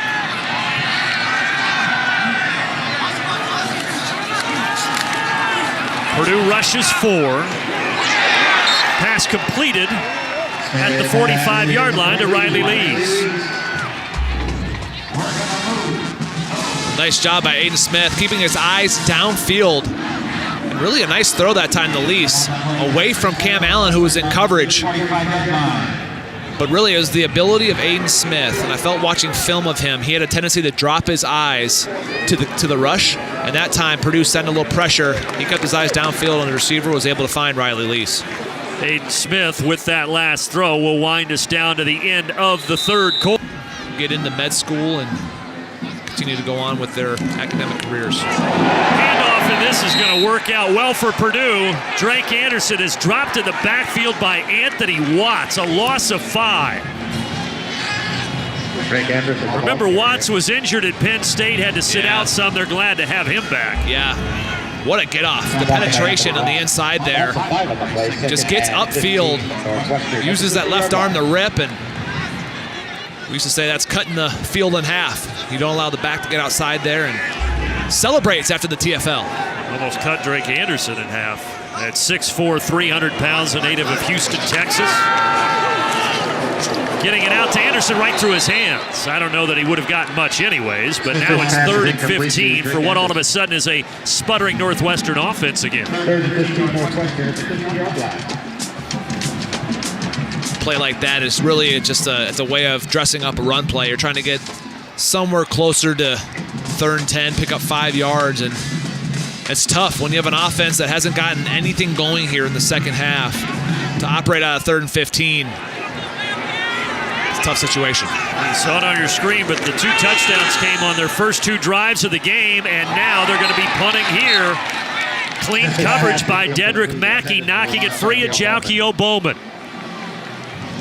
And you can tell the zone coverage that time a little deeper in their drops, which forces the throw to go a little bit higher. And Mackey does a nice job closing. You see the zone defenders underneath a little deeper. That's Smiley. Makes that ball get thrown high, because if not, Smiley's there in good position for an interception. Nice adjustment by those guys. Academic superstar Tyler Gillikin now coming out to snap it to Andrew David.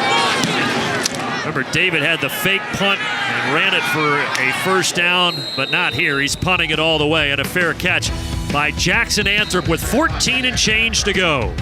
Going into the Big Ten Championship game presented by Discover, December 7th on Fox. O'Connell's pass is complete to Milton Wright. And O'Connell is completing it out to Milton Wright here to start this drive, but not much there. Gain of 1 on the play, 2nd and 9 Purdue on their 18-yard line. An important drive here as Purdue tries to lengthen that lead.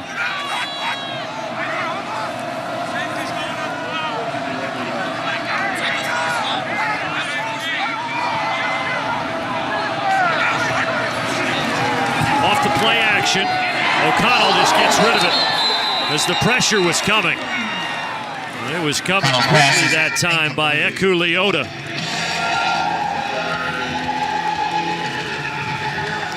They thought he played pretty well against Indiana. Redshirt freshman here disrupting things. Yeah, Purdue trying to set up a screen. And Daru just gets caught up there, and you can see he was trying to release, and really great recognition. Bumped into Alex Miller. Good to see him back in the football game, and because of that safety, Gaziano got credited with the sack, and now half a sack away from the career record here at Northwestern. Yeah, 1 sack will do it. Of course, a half sack to tie, and now this is a design quarterback run, but only able to get it across the 20 to the 21-yard line before Blake Gallagher stops Aiden O'Connell. Brings up 4th down. Surprised by that play call for 2 reasons. 1, O'Connell isn't much of a runner. We saw him surprise Northwestern's defense earlier on a bootleg action, but just the depth chart, you have a risk there of O'Connell getting hit and getting injured. Then you're into an emergency situation. I mean, Paul Paferi is up as the backup, but after that, Jeff Brom said they're in a real emergency situation. Yeah, but behind Paferi, they thought about maybe using Cam Allen, who had an interception earlier this game, the safety. Riley Lees is going to put this into plus territory, so great starting field position coming up for Northwestern.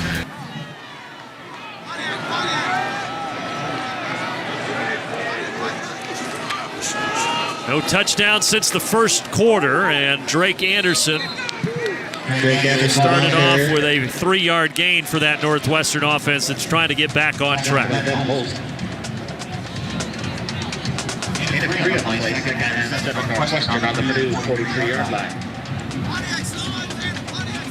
Running backs against Indiana for Northwestern last week. 13 carries, 22 yards. They've been much better here.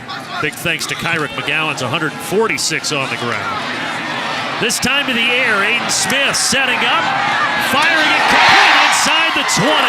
And all the way down to the 10-yard line goes Berkeley Holman.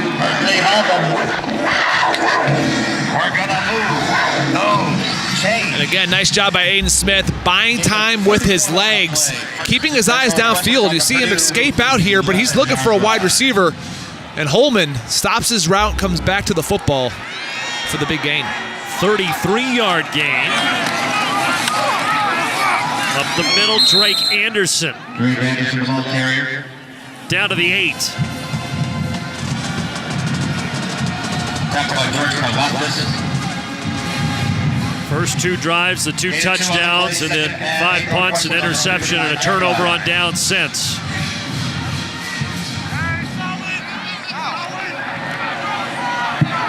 Aiden Smith trying to get him back to pay dirt. Pressure coming, throws for the end zone, and it's caught for the touchdown by Riley Lees. His 6th catch of the day, his first score of the day, and Northwestern has the lead. And the first time they've hit 20 points since week 2, and now you'd have to think they're going to go for 2. Yeah, nice job this time. Smith looking to Lees the entire way. And you see him secure the possession, look down, get his foot in bounds as he was able to beat Smiley. Northwestern in formation for a 2-point conversion. And as suspected, here they go to try to make it a 3-point game. Nick Holt shouting at his defense.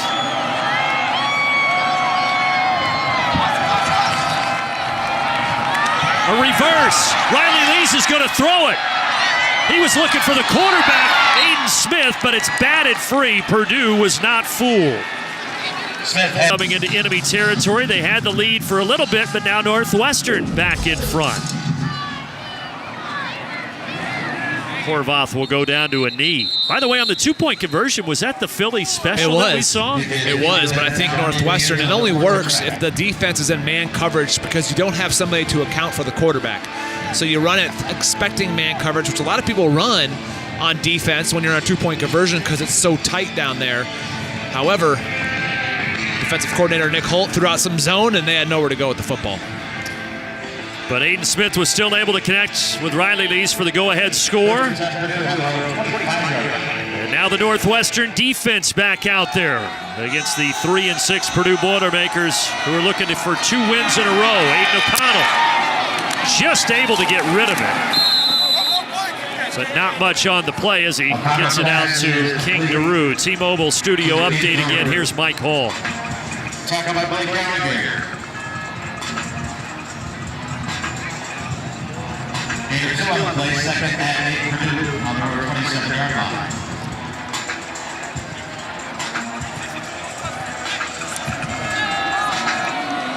So Minnesota still hanging strong, trying to stay undefeated. David Bell diving out to the 32. That'll bring up 3rd and 3. That'll bring up 3rd down. They got 3 yards to go.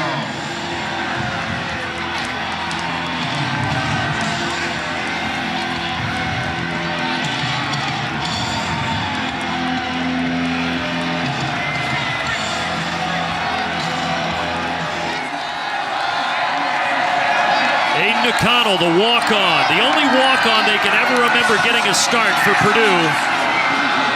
Throwing it downfield, and it is incomplete. Anderson had it for a second off the helmet of Cam Ruiz, but it was ultimately jarred free. I mean, this was almost a spectacular catch by Anderson, but give Cameron Ruiz credit. You can see him continually using his hands to try to get that football out of the hands of Anderson. That's a big-time play by Cameron Ruiz. Ruiz has been targeted a lot today, and again, Greg Newsome, their top cornerback, was injured a week ago, but Ruiz able to win that battle. And now a low punt by Brooks Cormier. A jump ball up to Smith. This drive starts with a Drake Anderson run of 4. Elise, what do you have? Well, as you can imagine, after that Northwestern score, defensive coordinator Nick Holt not happy, pulling his son and the leader of this defense, Ben Holt, aside before he could get to the bench. Anthony Watson, we just have to outlast these guys. And I just overheard Ahmad Anderson say, that ball was awkward. I didn't think Ruiz even saw it right. So that's kind of what he's claiming the drop to. Well, now this defense is going to have to stand tall. Well, they've got him in a 3rd down situation here, 3rd and 3. The way that Northwestern is going right now is where all 6 touchdowns have been scored in this game in the same end zone. With the wind at their backs.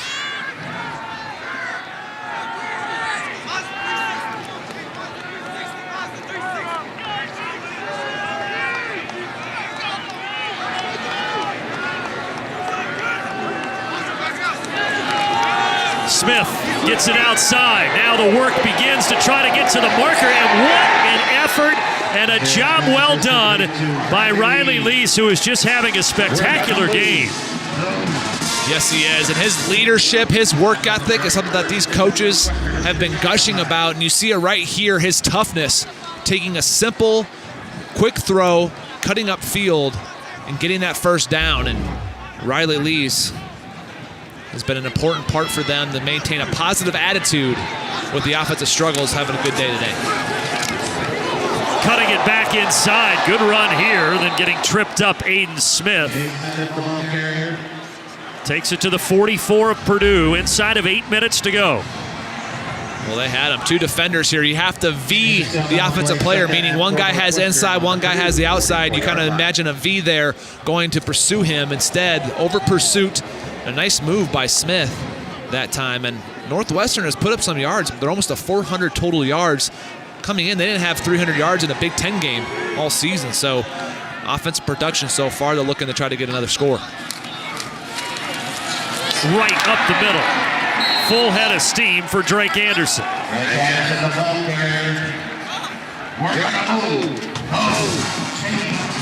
I mean, the season high passing yardage wise, you mentioned total yards in the Big Ten, but was 165 against UNLV. Aiden Smith right now 6 away from 200.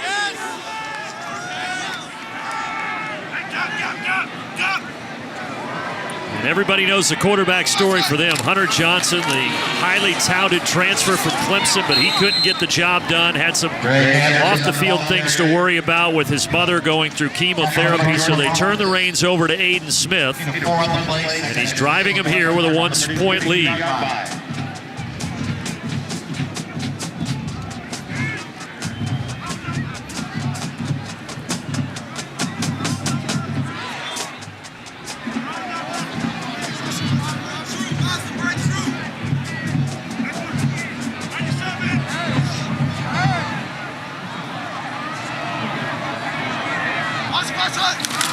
Second down and 6, inside handoff. First carry of the game for Evan Hull, the freshman. And he'll get 5 yards. There is Hunter Johnson. So much hype, but again, mother battling cancer. He's had to deal with that, and he's struggled when he's been on the field, James. Yeah, there's been a lot to go on in that young man's life so far this season, and a lot to deal with. And you hope that he's able to kind of push a reset button here towards the end of the season and maybe in the offseason to kind of get his personal life under control. And pushing forward here, this will be a first down, but the ball comes free. Now Purdue claiming they have it.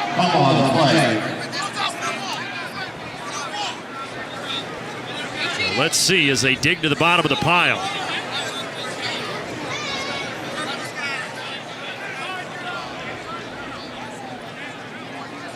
Still no signal.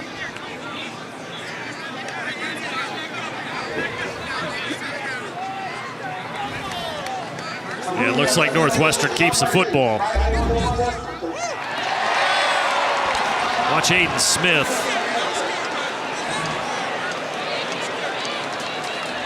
Wow. Through all that, somehow the quarterback got it back. Unbelievable. How about the camera angle? I mean, good job by the crew getting that one, but that ball bouncing around there. And remember earlier in the game when Coach Fitz was arguing about the first down or not? I said, you never know on a quarterback sneak. You never know what can happen on a snap. That's what I'm talking about right there. You never know. You can't assume anything, Brandon. Well, and now they're going to measure this. We had a measurement earlier in the game that was controversial that ultimately resulted in a Purdue first down. Now Northwestern is hoping for the same fortune.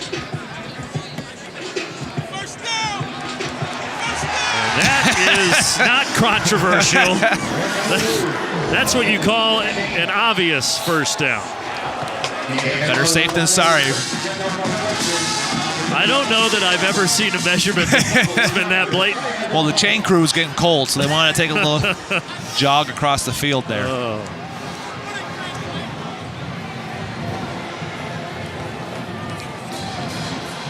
Let's go back down to Elise Miniker. Guys, I just got word that Kyrick McGowan has gone for x-rays on his lower body. He's questionable to return until we learn more, so not good news for the Wildcats, guys. Boy, not good news at all. 146 yards and a touchdown for him. But right now, it's Drake Anderson in the backfield alongside Aiden Smith.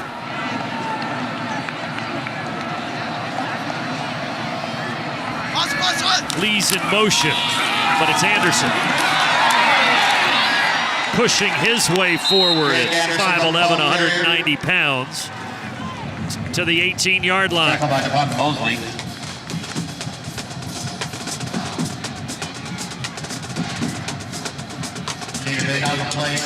5 minutes to go. Of course, even if they score and kick the extra point, it's still a one-possession ball game. You see right here the offensive woes coming in, and then the performance you're seeing from Northwestern today. 421 total yards today. The amount of 20-plus yard plays been very impressive. See if they can seal the victory here, trying to add more to the scoreboard. That taken for a first down, gain of 4. The yards this quarter, 9 to 11. Purdue only has 11 yards in the fourth quarter. Yeah, in this drive, they've been doing it on the ground. It seems like they're really trying to milk that clock and impose their will. And again, that's why you saw Nick Holt, the defensive coordinator for Purdue, so fired up earlier on in this drive, because the fact is they're just running the football, taking up a lot of time, over 5 minutes and 30 seconds.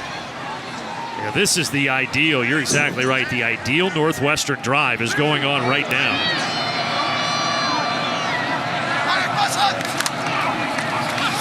Anderson, flat comes in as he's tackled by the ankles. George Karloftis with a stop. But we will see what the laundry is about. Holding. Offense. Number 70. 10-yard penalty. First down. Well, that's the first thing on this drive that's gone the way of the Purdue Boilermakers. Stay tuned. Mike, Glenn, and Joshua will be along with the State Farm postgame. They'll get you caught up on everything happening in the Big Ten today. Here's the hold on the left side. You see here, he just twists, Slater does, kind of tackles him. Pulls Sullivan back on top of him. That's an obvious call for the official. And that's a big penalty. Not only does it make it a longer field goal try if you have to settle for 3, but 1st and 20, not ideal.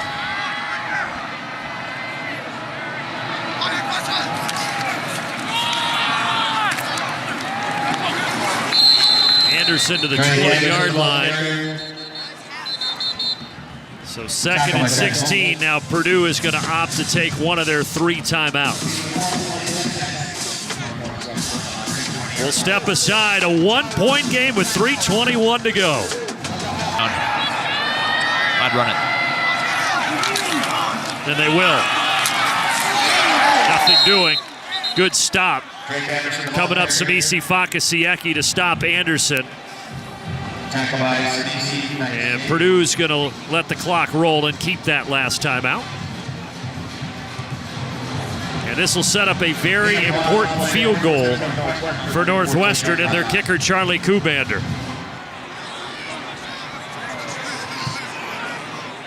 But they're just going to let the clock wind all the way down to 1 second. Northwestern's going to burn a timeout of their own.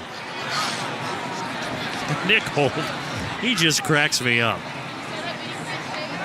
Can you imagine how many Red Bulls he drinks pregame? I don't think he needs any. I think he's naturally just fired up all the time. Northwestern takes a timeout. We'll be back with a field goal attempt. Touchdown or a field goal? The field goal by Charlie Kubander. The field goal attempt will decide that. It's from 32 yards, just inside the left hash. Kick is on the way, and Kubander hits it off the upright. No good. And it remains a 1-point game with 2.5 minutes to play. Is it something about this town and field goals off the upright? You're going to go there with the Chicago Bears? Yeah. Charlie Kubander was 8 for 10 this season. This one doinks off the upper left. And you mentioned how big of a miss this is, Brandon, with the fact of the Purdue Boilermakers, all they need now is a field goal. Now, granted, they're going to have to get closer in because of that wind factor being in their face. And we'll see if Purdue could be the first team to score going into the wind here today. Kubander, who's been so good for Northwestern, beside himself after the miss.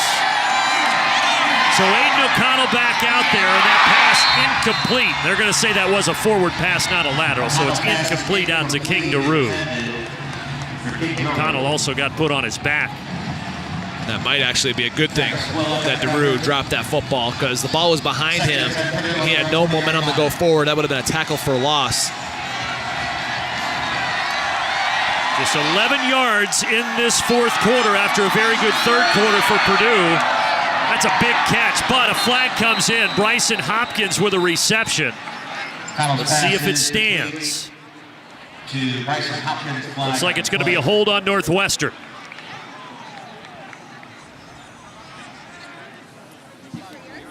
Prior to the pass being thrown, holding defense number 7. The result of the play is greater than the penalty, so the penalty is declined.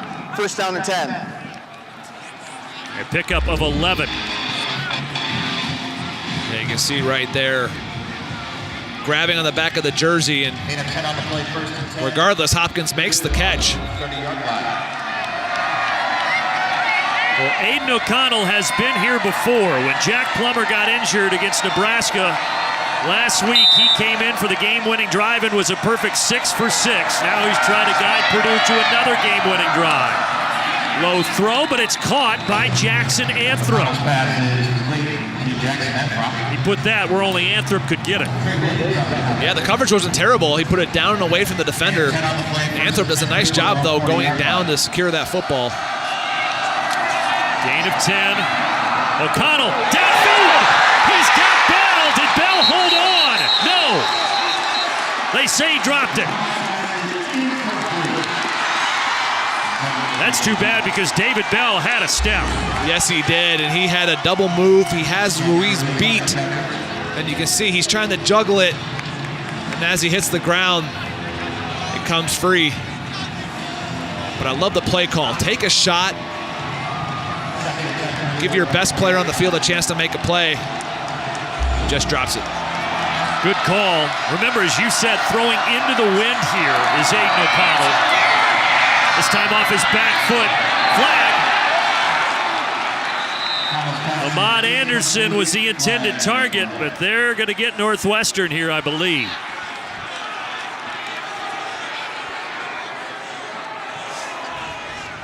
Pass interference. Defense number 11. 15-yard penalty from the previous spot. Automatic first down. So that's A.J. Hampton, who's playing more due to the injury to Greg Newsom. Yeah, and O'Connell double clutches. He wanted to go that way the entire time, and usually when a defender puts his hands up like that, it just looked like he stayed engaged. Looks like he had a jam on him, Brandon, and then the ball was thrown as he's still in his jam, just a little too long, drawing the pass interference. Bell catches and then goes out of bounds, almost escaping Ruiz. Northwestern, though, 8 penalties. They had 9 last week. We mentioned the 4 penalties against Indiana in the end zone for pass interference, so they're really hurting themselves.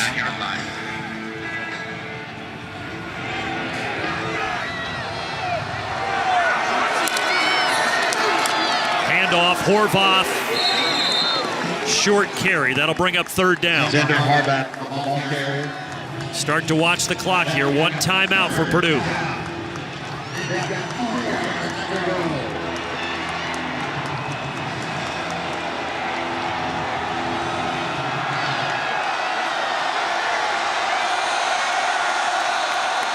Out of the shotgun.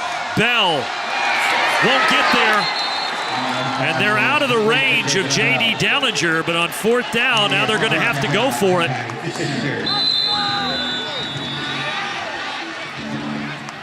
And a timeout taken with 1:08 left.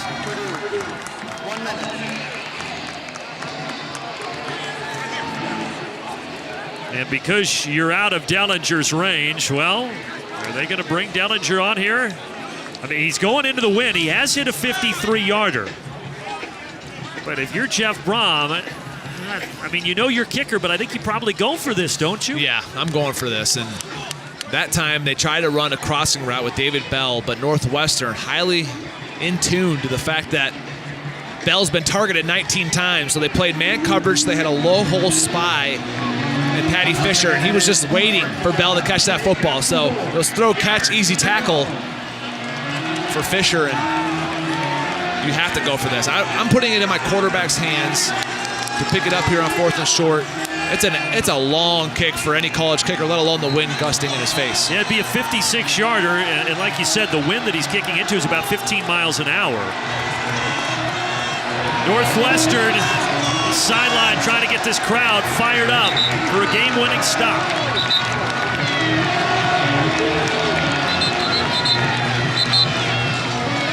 Jeff Brom keeping his boys in the huddle as long as he can.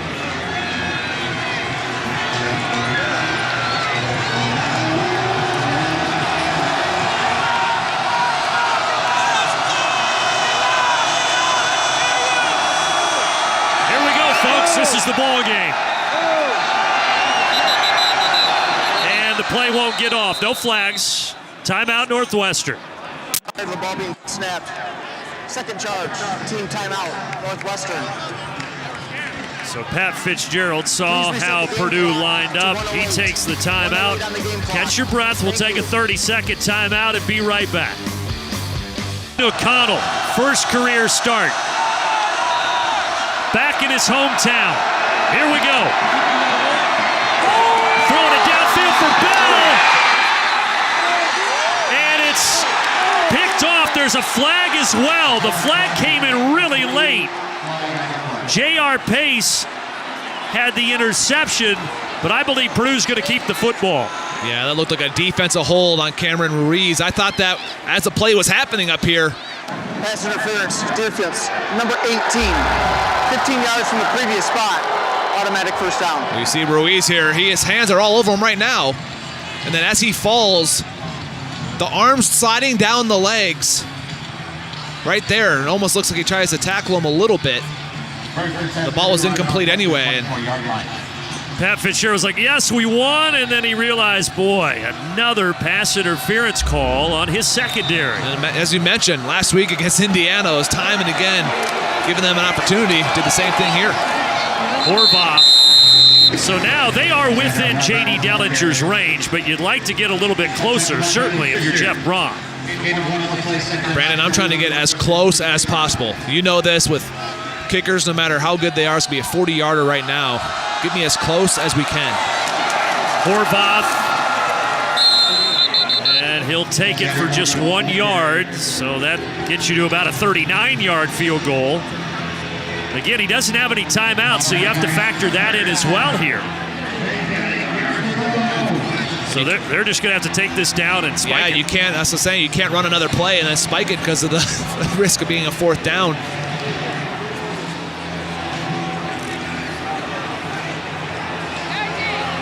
So they'll wind this down and clock it. Well, 8 seconds probably could have gone a couple more, and then you wouldn't have had to kick it off. But at any rate, J.D. Dellinger, who hit a 53-yarder earlier this year, will come out for a 39-yard attempt to try to give Purdue back-to-back wins.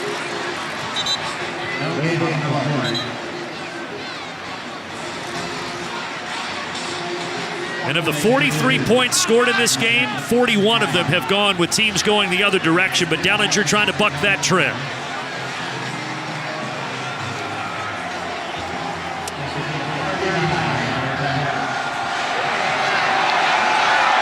Nick Zucchino will snap it. Danny Carollo will hold it. And before all of that happens, Pat Fitzgerald is going to ice the Purdue kicker.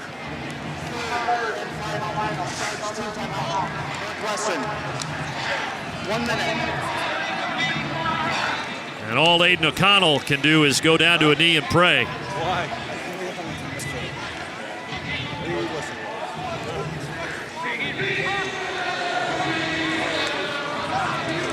2 pass interference calls on that drive that kept it alive for Purdue to go down the field and set this opportunity up.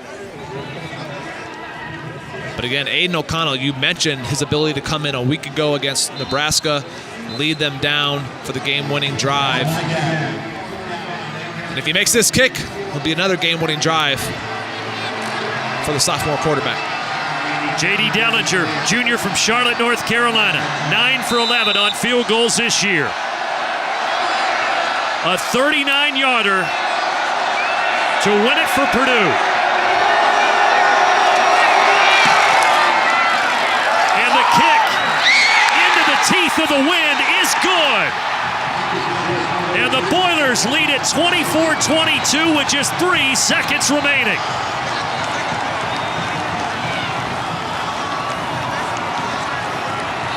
And the hometown kid, the quarterback, Aiden O'Connell, put Dellinger in position for the go-ahead boot.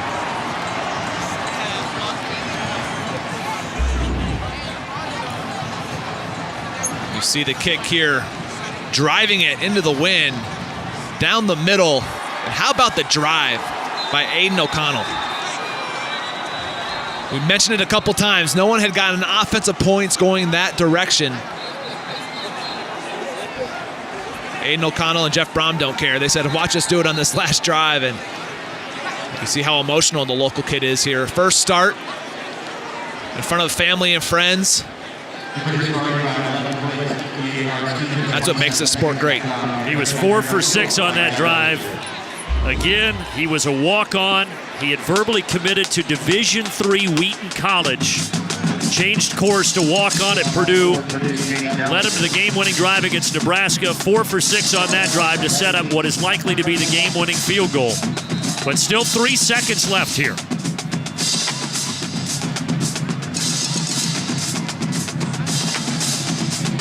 So you would have to think we're going to see a squib kick and then a lot of laterals, whatever Northwestern can do to keep the ball alive. It's not a squib. He boots it into the end zone, so that will allow Northwestern to set up a play.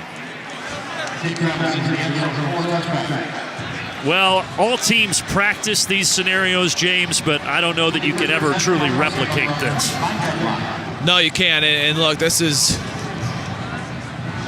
You see Aiden still emotional there. I mean, can you imagine coming back, your first start? How do you script that? Your first start, coming back to where you're from in front of family and friends, getting an opportunity to see you play. And look, you script these, it's usually on walkthroughs. You go through these scenarios on offense and defense, and you play your prevent type coverage, and if you're Northwestern, you just got to lateral it. You got to hope for one of those miracle plays you always see in those highlights growing up. Well, we've seen it before. Aiden Smith throwing to Lees, and now Lees will just spin around and toss it the other way to Malik Washington, and now the ball is on the ground, and that will do it. Purdue snaps a 5-game losing streak against Northwestern. They get the game-winning field goal by J.D. Dellinger, and they win it 24-22. And you know this win means a lot to Jeff Brom. When we were talking to him earlier in the week, he kept mentioning how he hasn't beaten Northwestern and how much respect he has for Coach Fitzgerald and his program.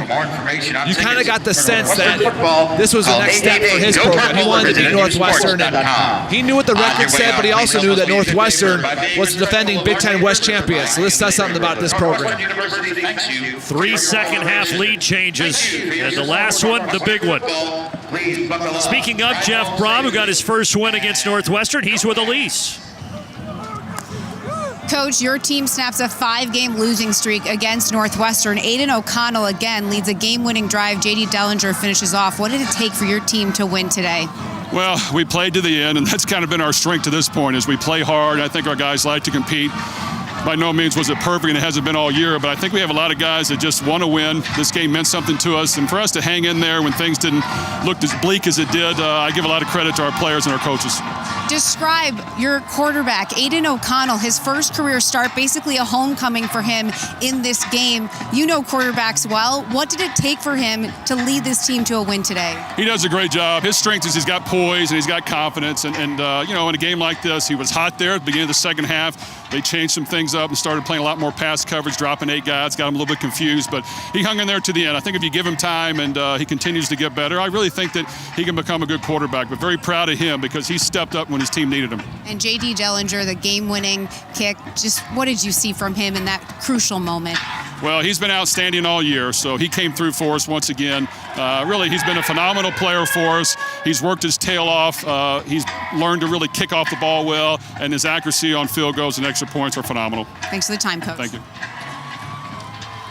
Yeah, Dellinger hasn't missed a PAT and now 10 of 12 on field goals this season, none bigger than number 10 to give Purdue the victory as we take a look at the updated Big Ten standings presented by Discover. Now Northwestern drops to 0-7, Purdue 3-4.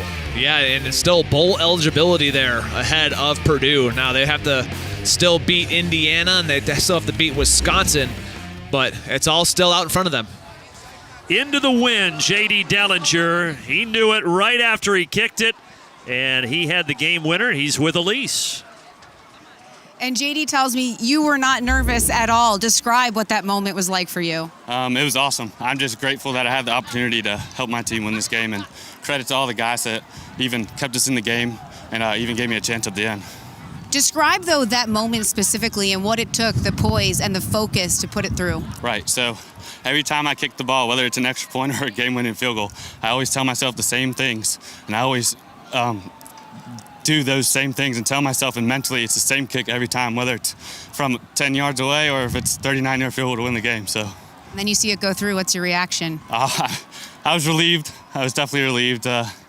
Just excited that we won the game and that we're coming for some bowl chances now. So it's awesome. What does it mean to win this game? Oh, it's huge. It's huge because now we have 2 more games. Our destiny is in our hands now, and yeah, that's awesome.